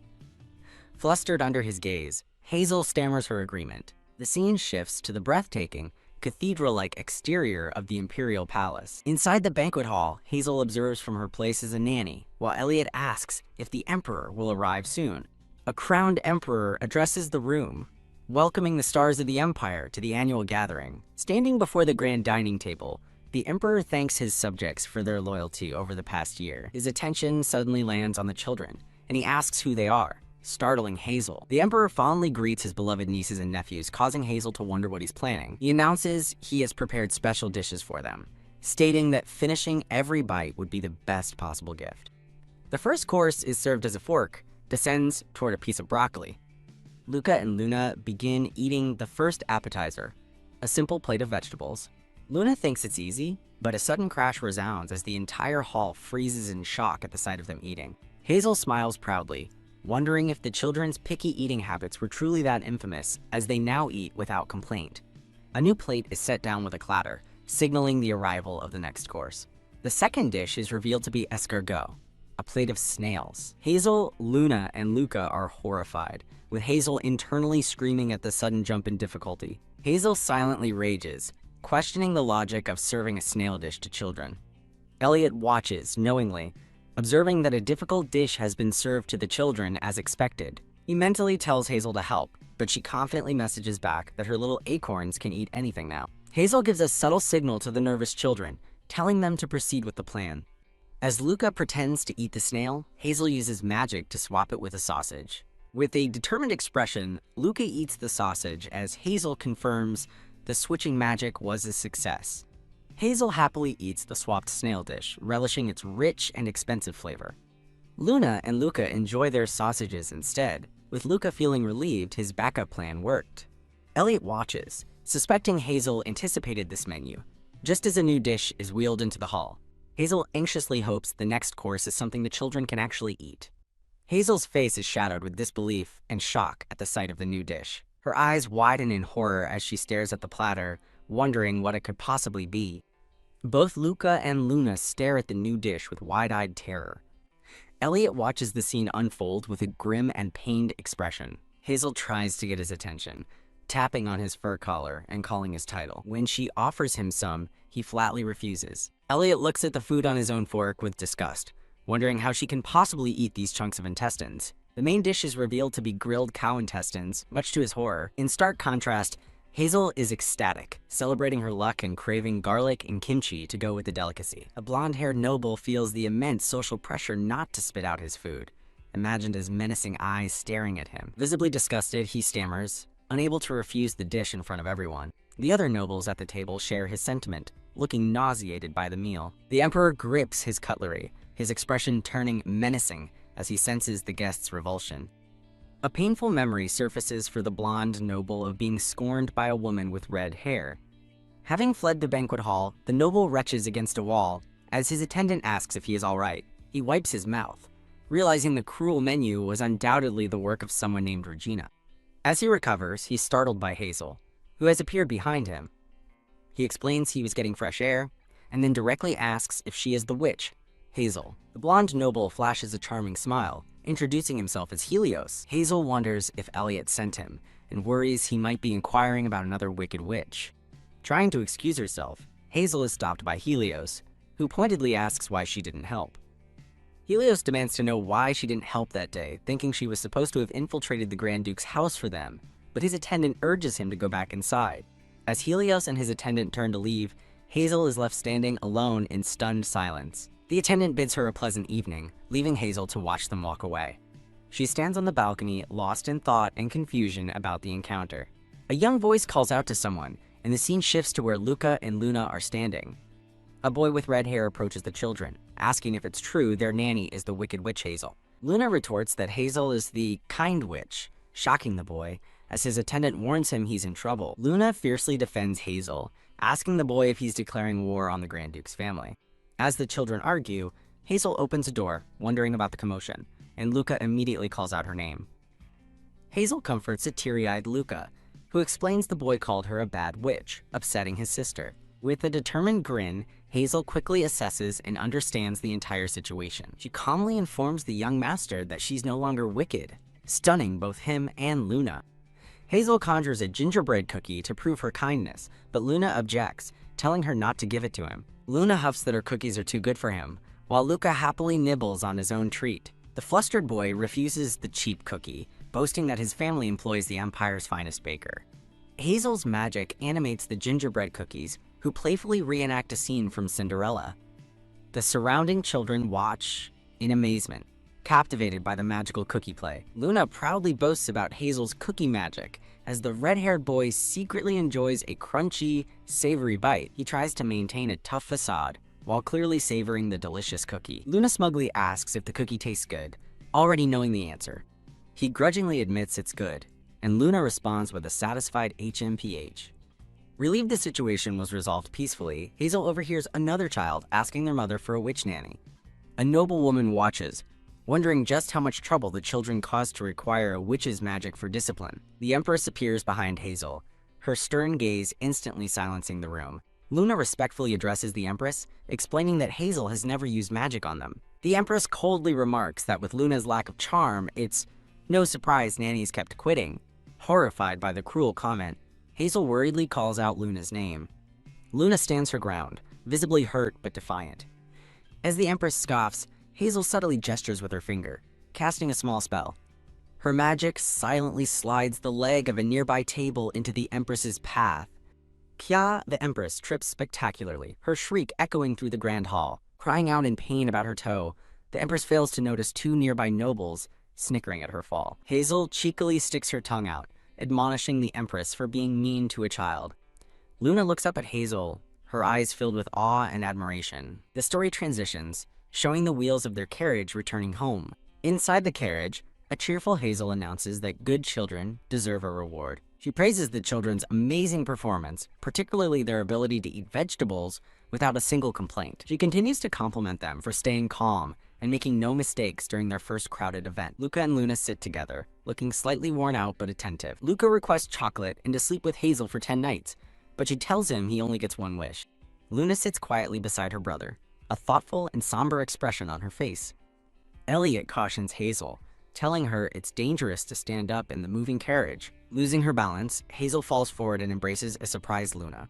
Cuddled in the hug, Luna quietly remarks that she's not as cute. Luna looks down, softly saying that she thinks Luca is cuter than her. Hazel reassures her, explaining that everyone's standard for what is cute is different as Luca looks on. Elliot remains silent, his expression thoughtful as he gazes out the carriage window. Hazel asks Luna if she thinks her brother is loved for being cute, but Elliot interjects, stating their brother is not cute at all. Taking Luna's hand, Hazel gently tells her that one doesn't have to be cute to be loved.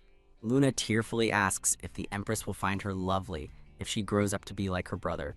Elliot looks pained as Luna admits the Empress doesn't love her, and Hazel promises to explain the complicated story when she's older. Hazel wisely tells Luna that just because someone doesn't love her, it doesn't mean she has to be unhappy. She continues, telling Luna that the other person's inability to love is their problem, not hers, as an elderly woman listens with concern. Hazel reveals this was advice from her grandmother, remembering a time when she cried alone after being comforted by her. Later that night, Hazel gently pats the blanket over the peacefully sleeping Luca and Luna. After quietly closing the children's bedroom door, Hazel's expression turns serious. Resolved, Hazel sits down and prepares to act on her decision. She closes her eyes and reaches out, channeling her magic into a glowing orb of light. Her magic forms a connection as a voice expresses concern for Your Highness the Crown Prince. A young man with blonde hair asks about the concern, realizing with a thought that his communication magic worked. He mentally notes the lucky timing of overhearing a conversation about himself, just as another voice questions if they've told the witch too much. Two shadowy figures discuss the witch, worrying she might now side with the Grand Duke. A jolt of magic hits Hazel as she's shocked by the implication that she was once aligned with the royal family. A man with glasses recalls telling the Crown Prince that he hoped the witch could sense a hidden relic, but Hazel realizes she knows nothing about it. Hazel, in her trance, looks utterly bored by the memory. The Crown Prince complains to an attendant that Hazel just stared blankly at him, concluding his handsomeness must have stunned her into talking nonsense. Listening in, Hazel is disgusted by his narcissism and silently wonders if he's insane. As Elliot's image flashes in her mind, Hazel gasps and struggles to refocus her concentration. The Crown Prince fumes, blaming Regina for his humiliation and worrying that Elliot's popularity will only grow. He seethes with rage, wishing he could get rid of Elliot like he did his parents, but recalling that his father told him to wait. His angry thoughts are interrupted when he spots something unexpected on his desk. He finds a bear-shaped cookie, a clear message from the eavesdropping witch.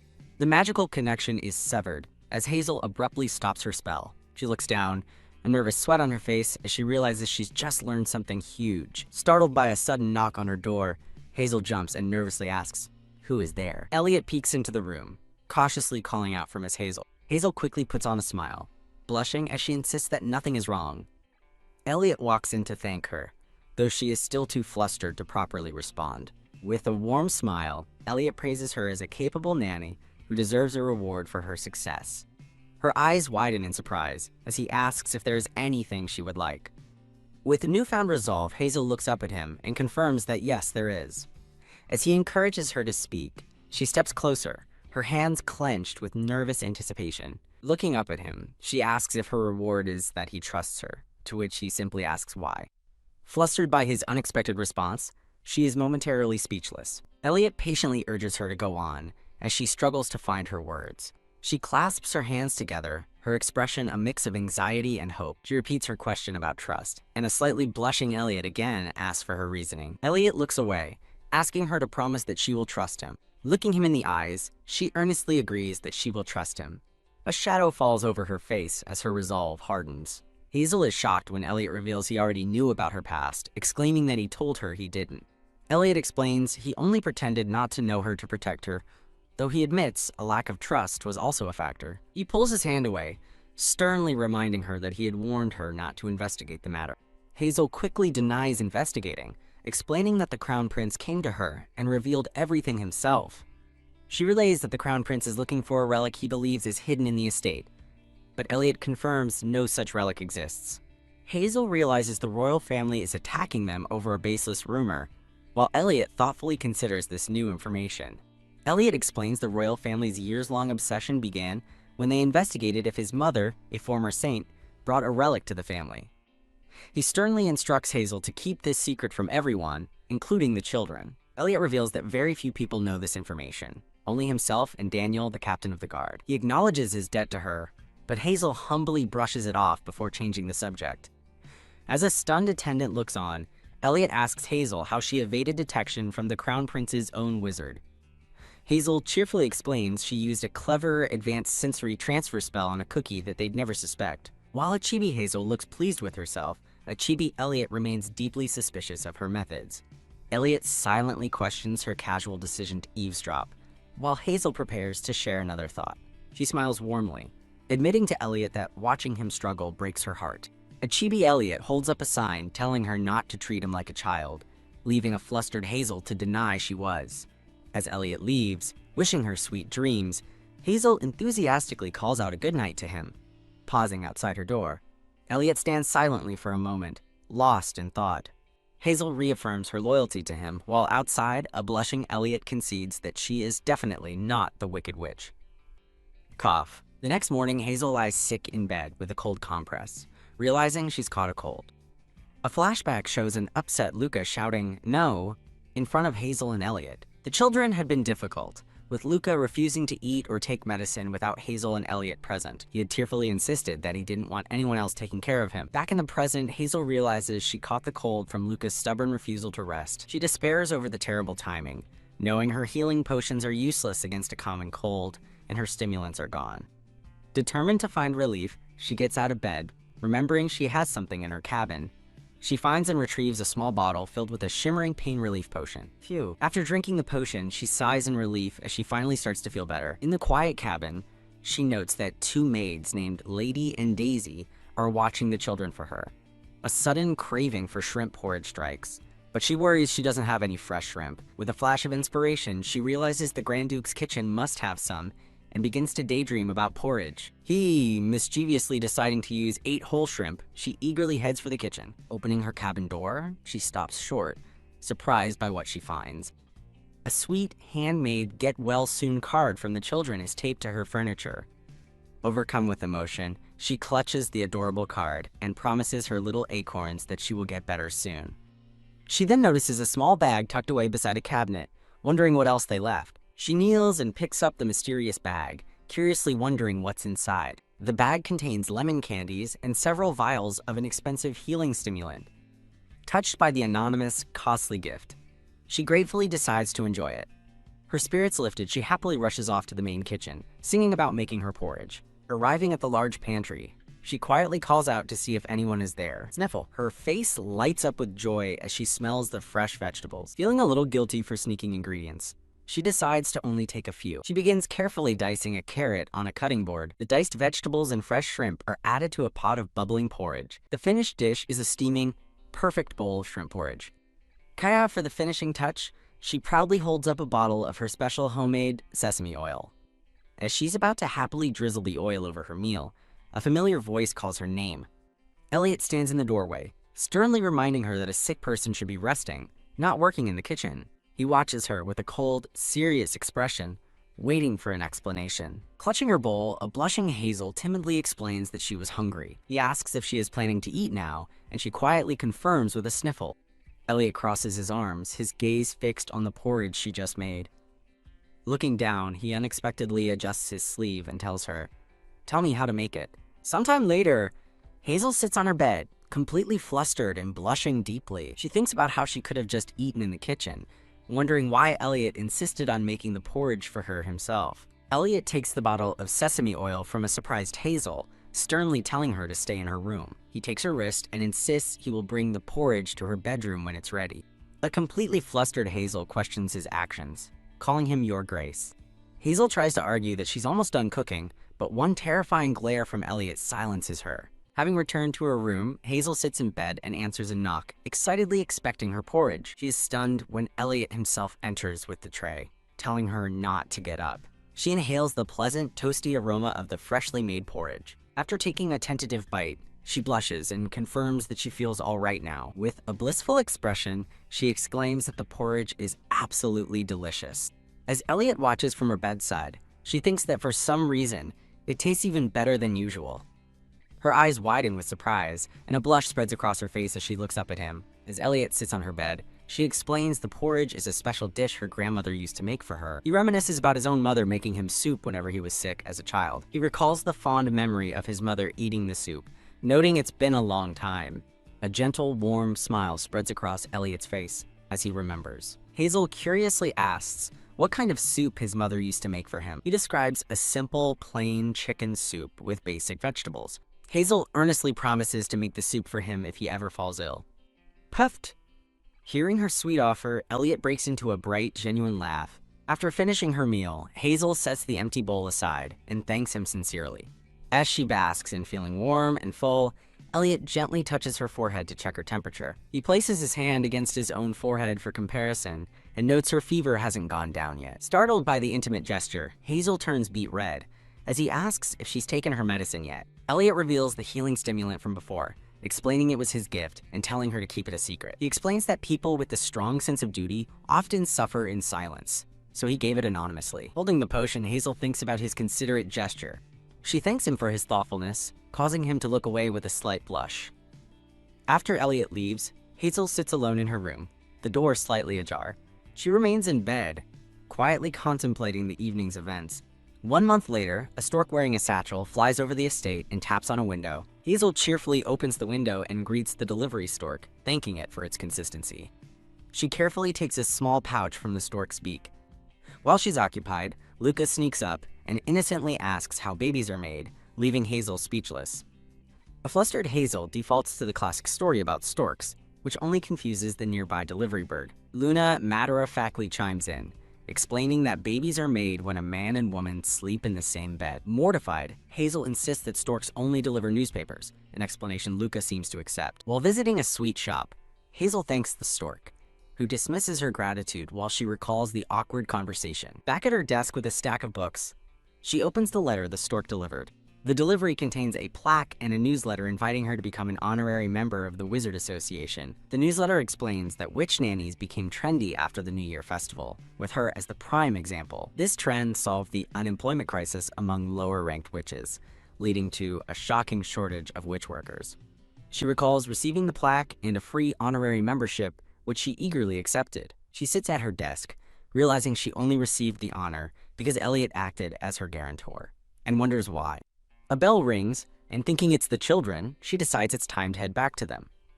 Luca and Luna burst into the room, excitedly asking Hazel to go on a picnic with them. Delighted by the idea, Hazel eagerly agrees and hugs the children, who are wearing adorable squirrel outfits.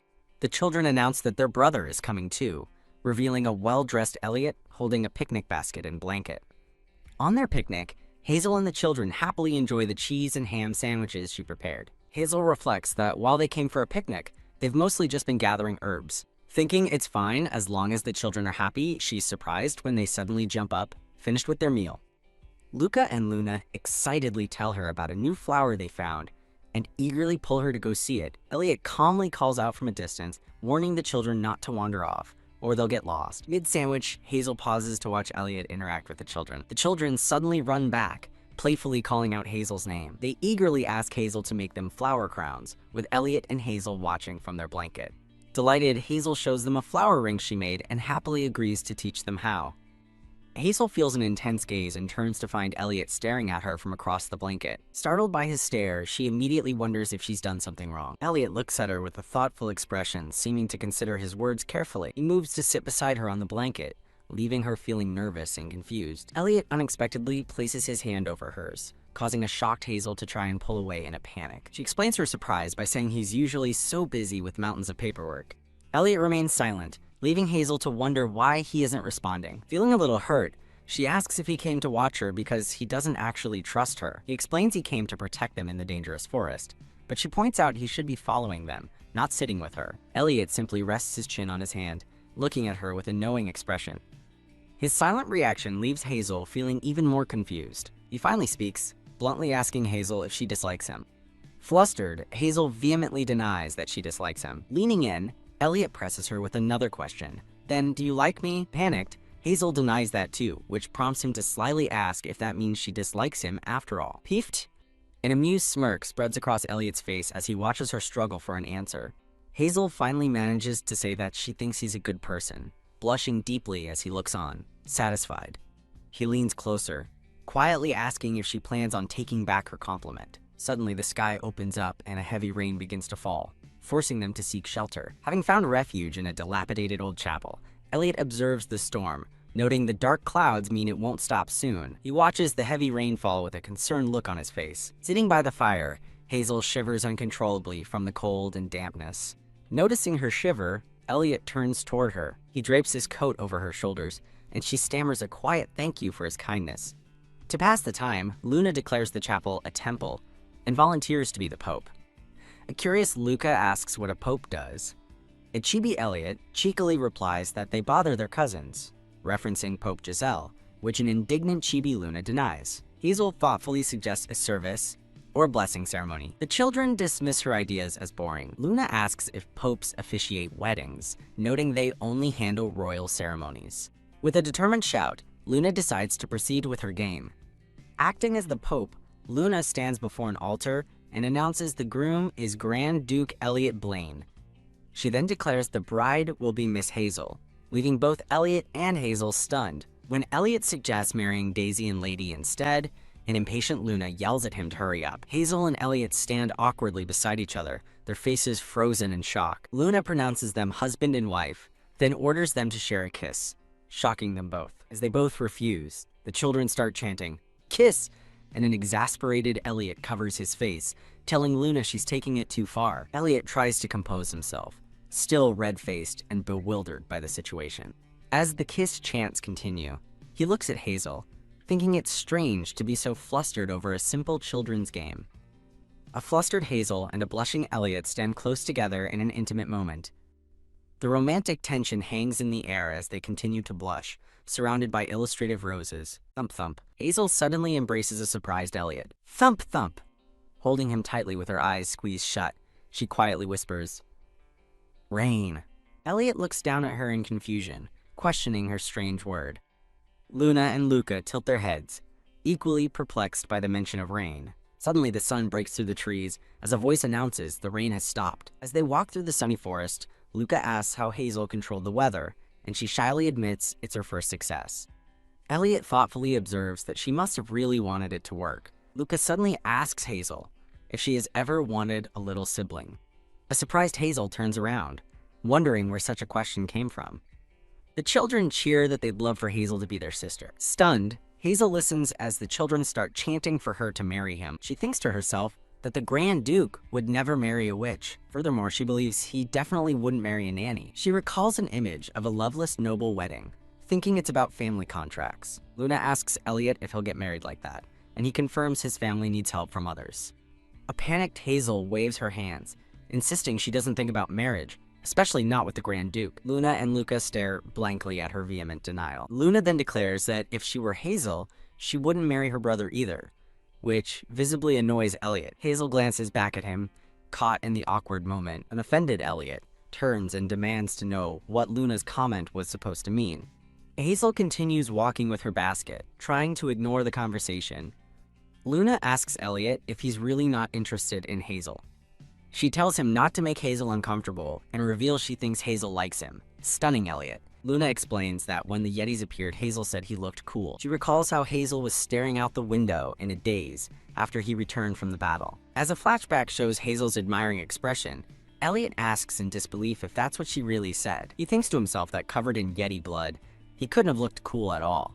He turns away, quietly wondering if she truly thought that was cool. Luna points out that his face is turning red, causing a flustered Elliot to cover his mouth. He sternly tells Luna not to tell this story to anyone, but she asks which part he means. He clarifies both and threatens to withhold her carrot cake for 6 months if she tells, which she protests is too cruel.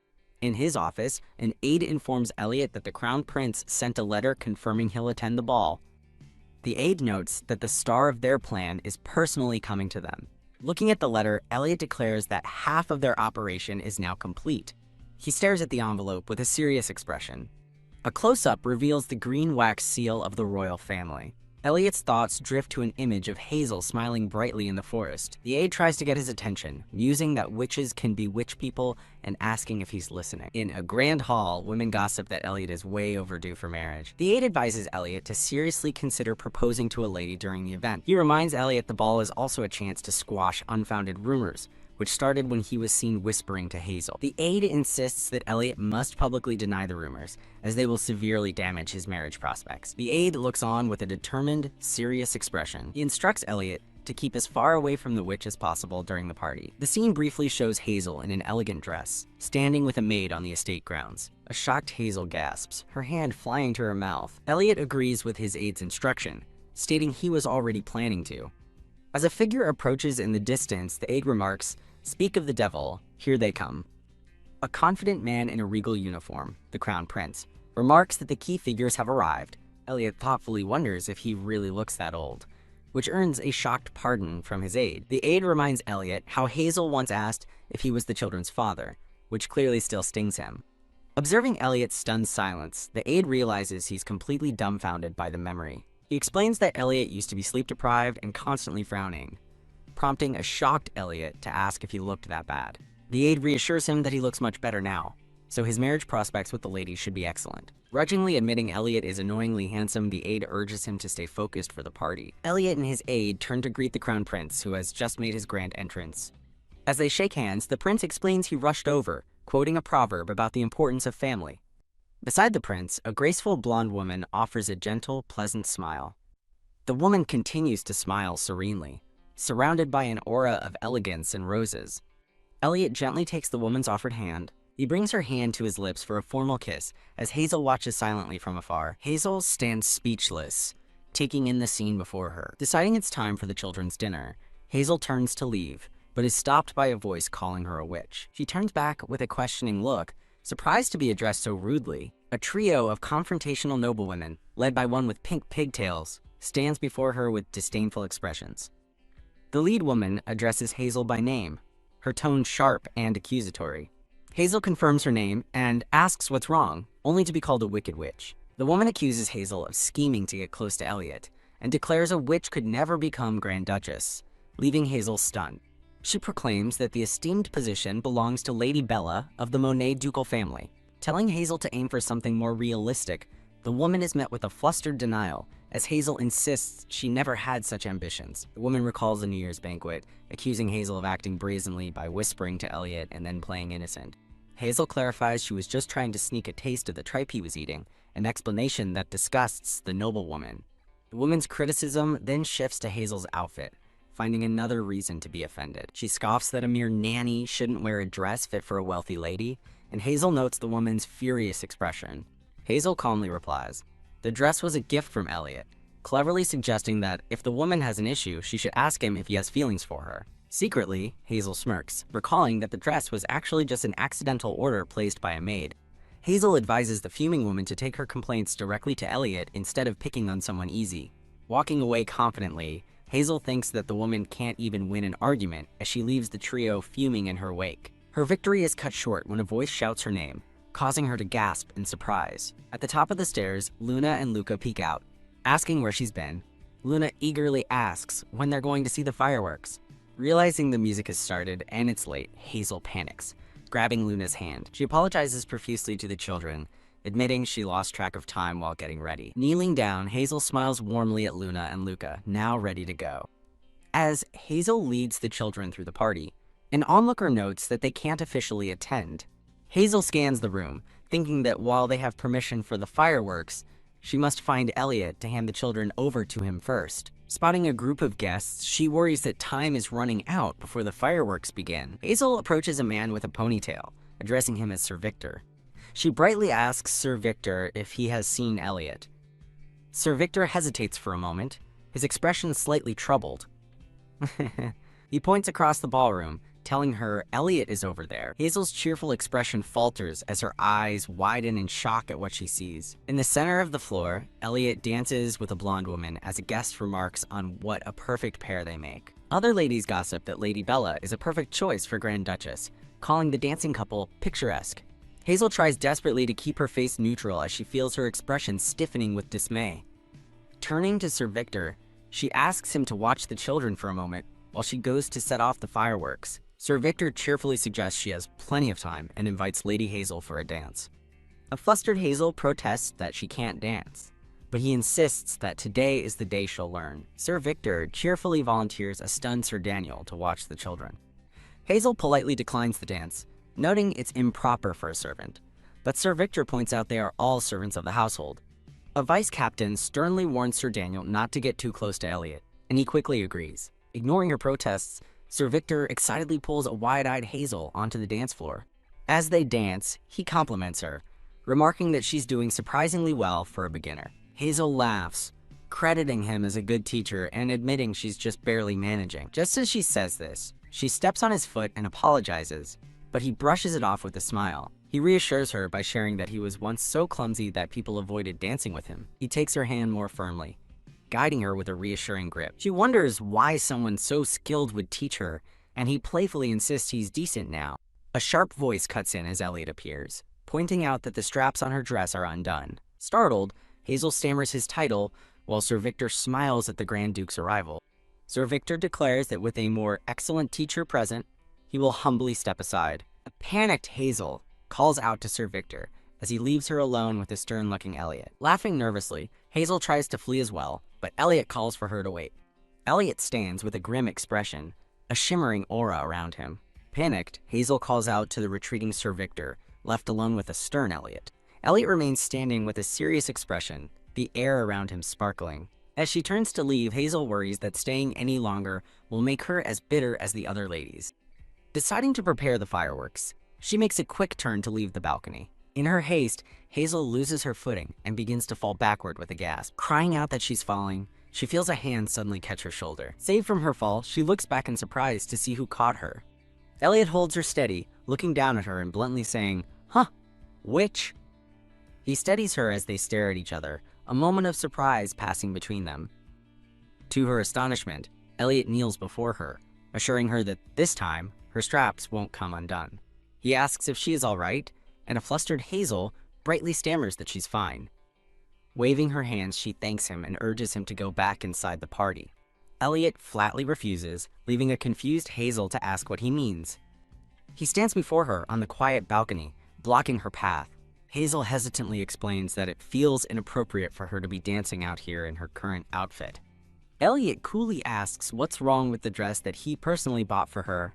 Stunned by his words, she hesitantly reaches for his outstretched hand. Her mind is flooded with painful memories of the aide and noblewomen calling her a wicked witch who should know her place. Overwhelmed, she pulls her hand back and bows her head, silently rejecting his offer. From a distance, a group of noblewomen are seen gossiping and laughing. The blonde Lady Bella laughs with another woman, as the words, "not a witch," emphasize her suitability. Hazel clutches her dress in distress, feeling the immense weight of her social standing. Later, Luna and Luca watch the fireworks in awe, pointing them out to Elliot. While the children marvel at the bright colors, Elliot watches the display with a cold, distant expression. Elsewhere, the Crown Prince informs Elliot that the Duke of Monet approached him directly, implying a marriage proposal. The aide confronts Elliot, demanding to know why he went near Hazel after being explicitly warned to stay away. In a flashback, Elliot watches Hazel dance with Sir Victor and admits he doesn't know what came over him. He recalls the image of her bright, happy smile as she danced. He thinks that if she had just cast a spell on him,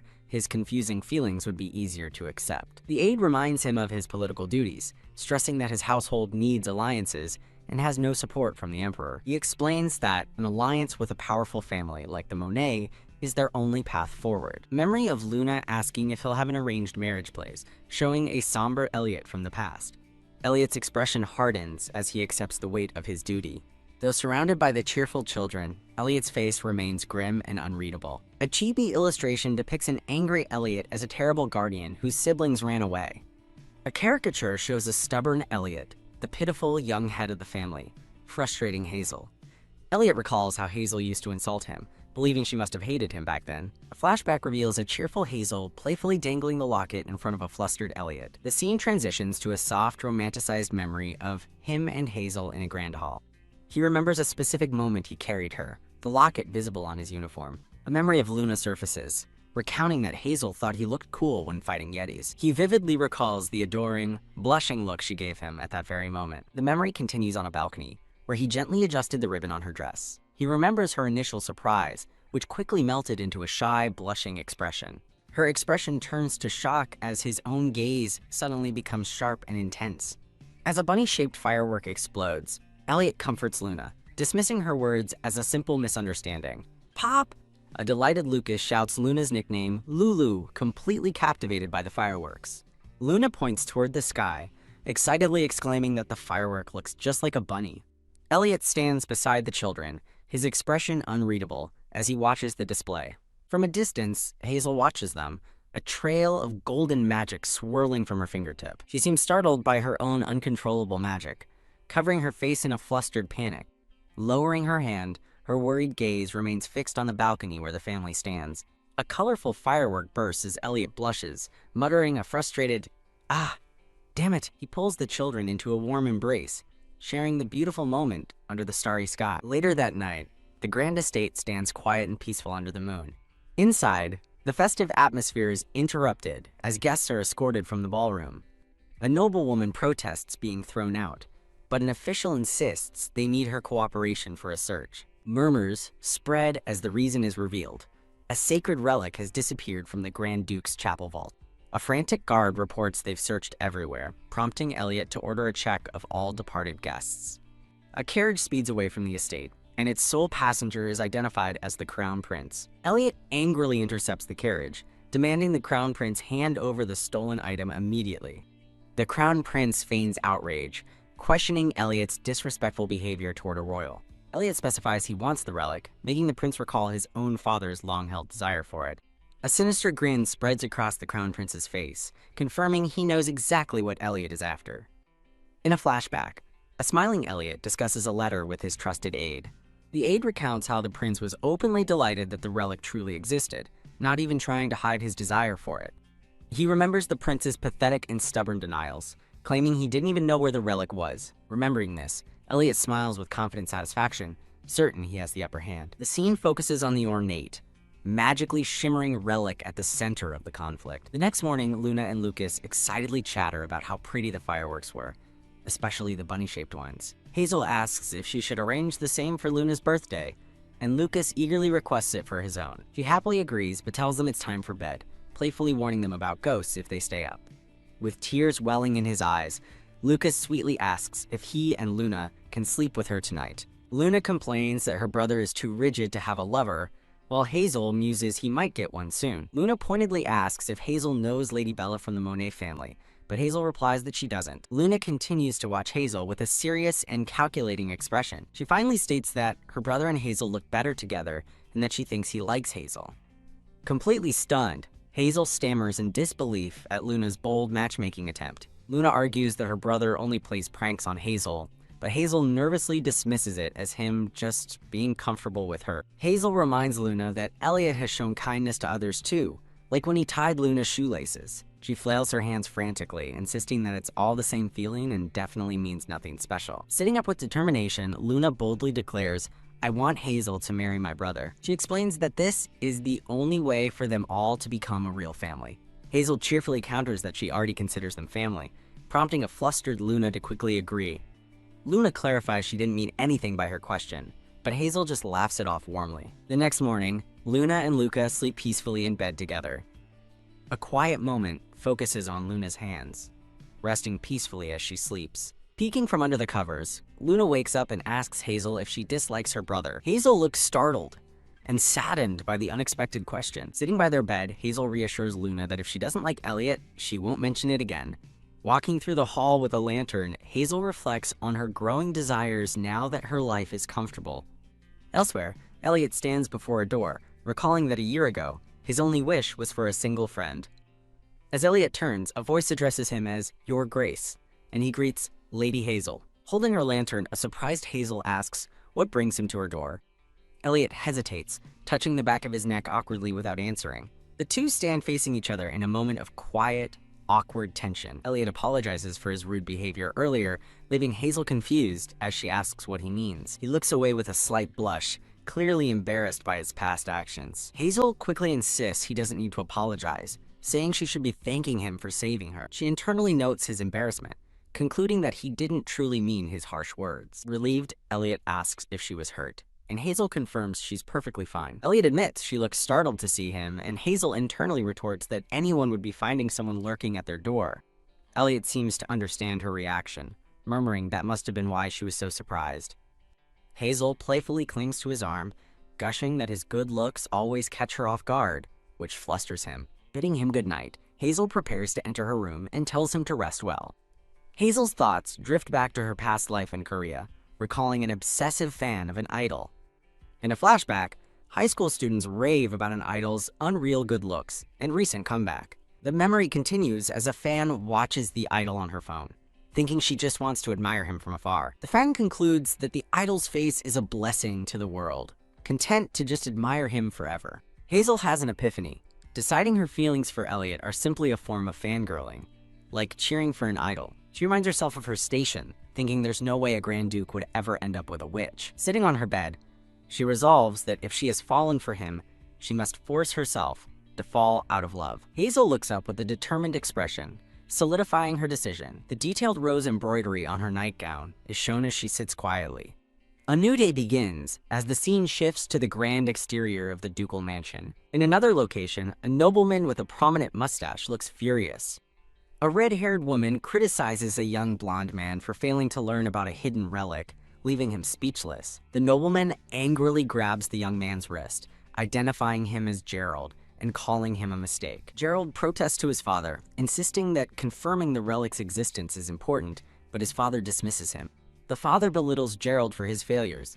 As a lady reports that Elliot has been refusing their invitations for days, the father explodes with rage, refusing to believe Elliot is simply holed up. He recalls that Elliot's reputation has been on the rise since the festival, where he sought new alliances and a wife.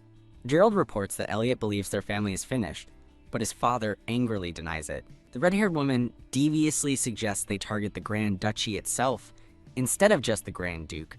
A sinister idea dawns on the father, who orders all the palace magicians to be summoned immediately. The decorative title card marks a transition in the story. On patrol in a forest, Elliot and another knight discuss the suspicious appearance of a swamp monster. Elliot worries as monsters, including new species, reappear, fearing what will happen if his enemies discover what the relic truly is. His inner monologue reveals the secret. The relic is actually the holy power residing within him. Clenching his fist, Elliot grimly thinks that if his secret is revealed, his enemies will try to use him like a tool. A dark-haired knight advises Elliot to avoid using his holy power, and Elliot tersely agrees it's obvious. As the two knights ride away, Hazel is shown secretly watching them from behind a tree. Hazel looks up with a start while riding through a sun-dappled forest. A knight expresses his gratitude for her help, but she cheerfully insists she's happy to test her magic. Meanwhile, Luna studies diligently, while Luca panics over his lessons. The knight worries about her staying at the campsite, thinking it must be difficult for a lady. Hazel explains she won't be camping, but will instead commute to and from the manor daily. When the knight questions the day-long journey, she begins to mention a cabin in the Black Forest, catching Elliot's attention. Elliot sternly cuts her off, reminding her that the cabin is a secret meant only for them. Hazel confidently brushes off the concern, declaring that as a witch, such a trip is nothing to her. As the knight helps Hazel on her horse, Elliot watches silently until another knight calls his title. The dark-haired knight asks if Elliot is listening, and he flatly answers no. Elliot addresses the knight as Daniel, who responds attentively. Elliot poses a strange question to a bewildered Daniel, asking how one deals with being realistically handsome. Thinking of Hazel's words, Elliot complains that someone called him unrealistically handsome, much to Daniel's confusion. Daniel leans in close, annoyed, demanding to know who said such a thing, and Elliot reveals it was a young lady. As they ride on, Daniel mutters that Elliot is asking the wrong person, as he himself is the one who is realistically handsome. Daniel despairs, wishing Elliot would ask someone who has experienced both kinds of handsomeness. Elliot asks if he knows anyone like that, causing Daniel to become visibly frustrated. The scene transitions, showing a sparkling stream flowing through the woods. Elliot and Daniel continue their patrol through the forest. Deciding they've gone far enough, Elliot orders everyone to set up camp for the night. At the campsite, Hazel nervously looks around as knights go about their duties.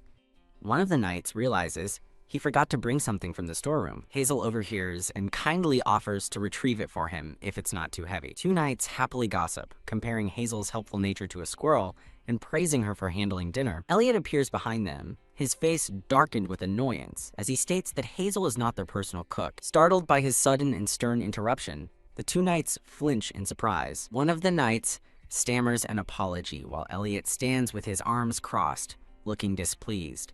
Hazel arrives at that moment, cheerfully presenting a massive stew pot. The knight thanks her profusely for the stew, then comically realizes she forgot the very pot he was meant to retrieve. Elliot watches them, dryly asking if they finally have everything they need.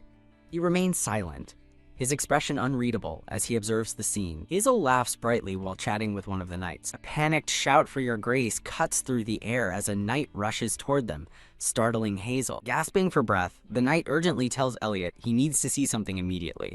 Elliot, flanked by two others, walks grimly into the woods to investigate. Wiping his brow, Elliot wonders aloud what could possibly be causing such a fuss. His expression turns to shock as he discovers something unexpected, questioning what he's seeing. The story pauses on a promotional illustration. Elliot and his knights stand at the edge of a cliff, surveying the area below. Upon investigation, Elliot notes the discovery of a large cave. The knight who summoned him explains there is more to see and directs their attention to the cave floor. Elliot steps into the dark cave, remarking that it seems ordinary despite the knight's suspicion. As the knight leads him deeper, he tells Elliot to stop watching him and look at the ground. At the back of the cave, both Elliot and Daniel are stunned into silence by what they find. The knight reveals a massive magic circle, apologizing for his secrecy but explaining he didn't want the information to leak.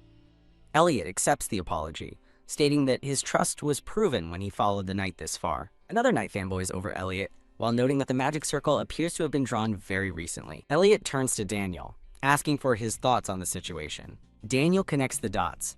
Monsters appearing after rumors of Elliot's holy power spread, now followed by a massive, obvious magic circle. Elliot concludes that their enemies are trying to bait him into retrieving the relic himself. Daniel scoffs at the enemy's crude tactics, while Elliot finds their obsession with the relic foolish. Hazel suddenly arrives, anxiously asking if the magic circle is dangerous. Sitting down to inspect the runes, Hazel considers their origin as Daniel asks if she can trace where they came from. A simple diagram illustrates how the paired magic circles function as a two-way teleporter. Elliot tells Hazel the real problem is finding the other circle's location.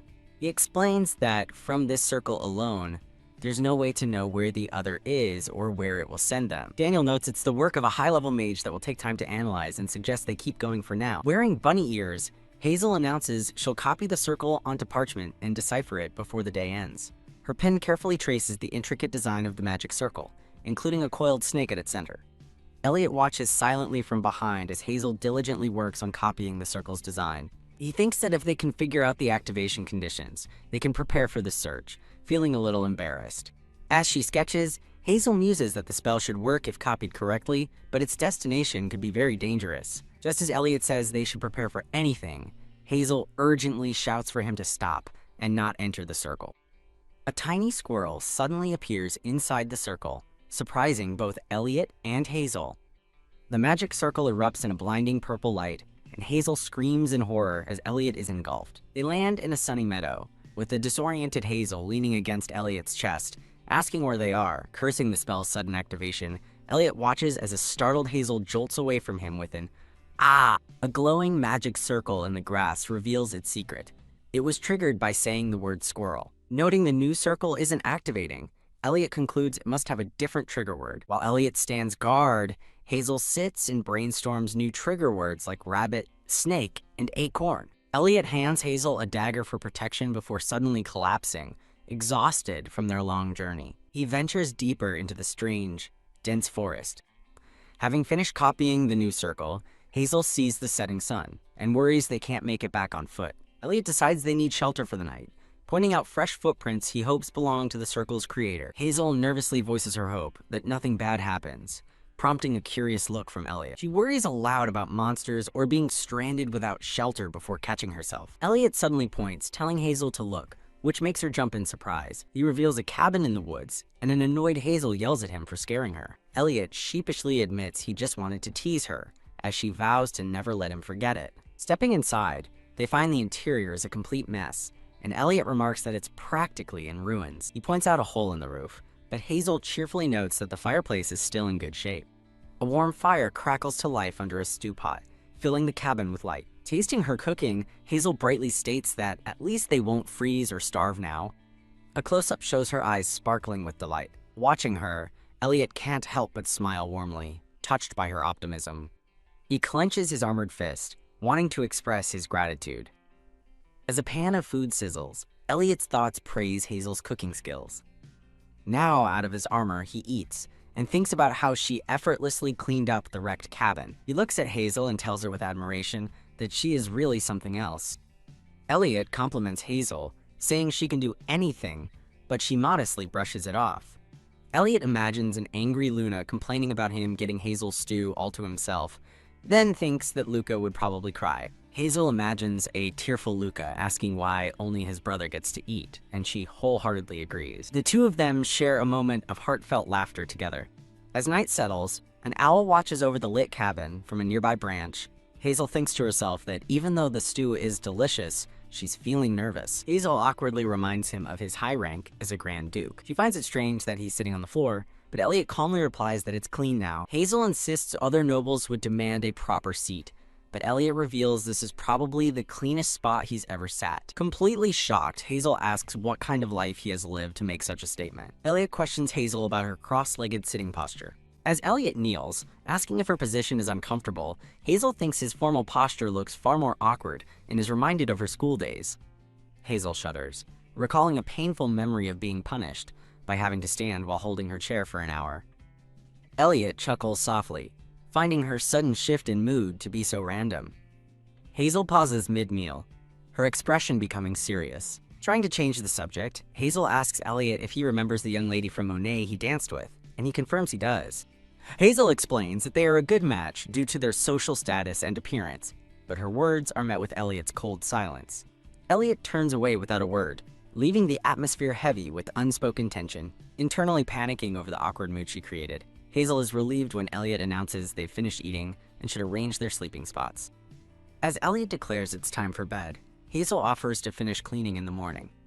Elliot suddenly stops her, asking if she's hurt, and a confused Hazel looks up at his serious expression. He points to a scratch on his own hand, explaining that she must have gotten hurt while climbing a tree earlier. Realizing he's the one who is hurt, Hazel confidently holds out her palm and tells him to give her his hand. She quickly clarifies that she just wants to practice healing magic, and he can refuse if he's uncomfortable. Elliot slowly extends his injured hand toward her. Hazel closes her eyes in concentration as a warm, golden light begins to glow around her hands. The healing magic envelops Elliot's hand as he watches with a focused gaze.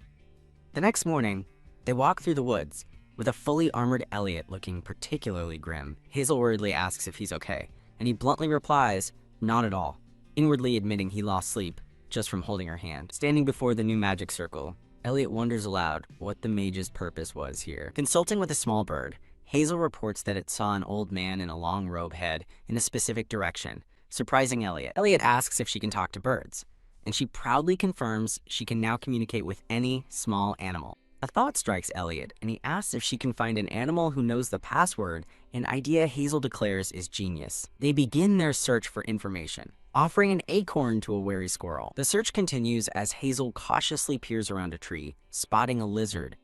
A small bird leads the way, and Hazel and Elliot hurry to follow it through the forest. Their chase ends in disappointment as they fail to learn what the mage said, with Hazel admitting it would have been incredible if they had succeeded. Hazel's spirits lift as she realizes they at least know the direction the mage went. Full of hope, she suggests that following the animal's directions might lead them to a discovery as they set off again.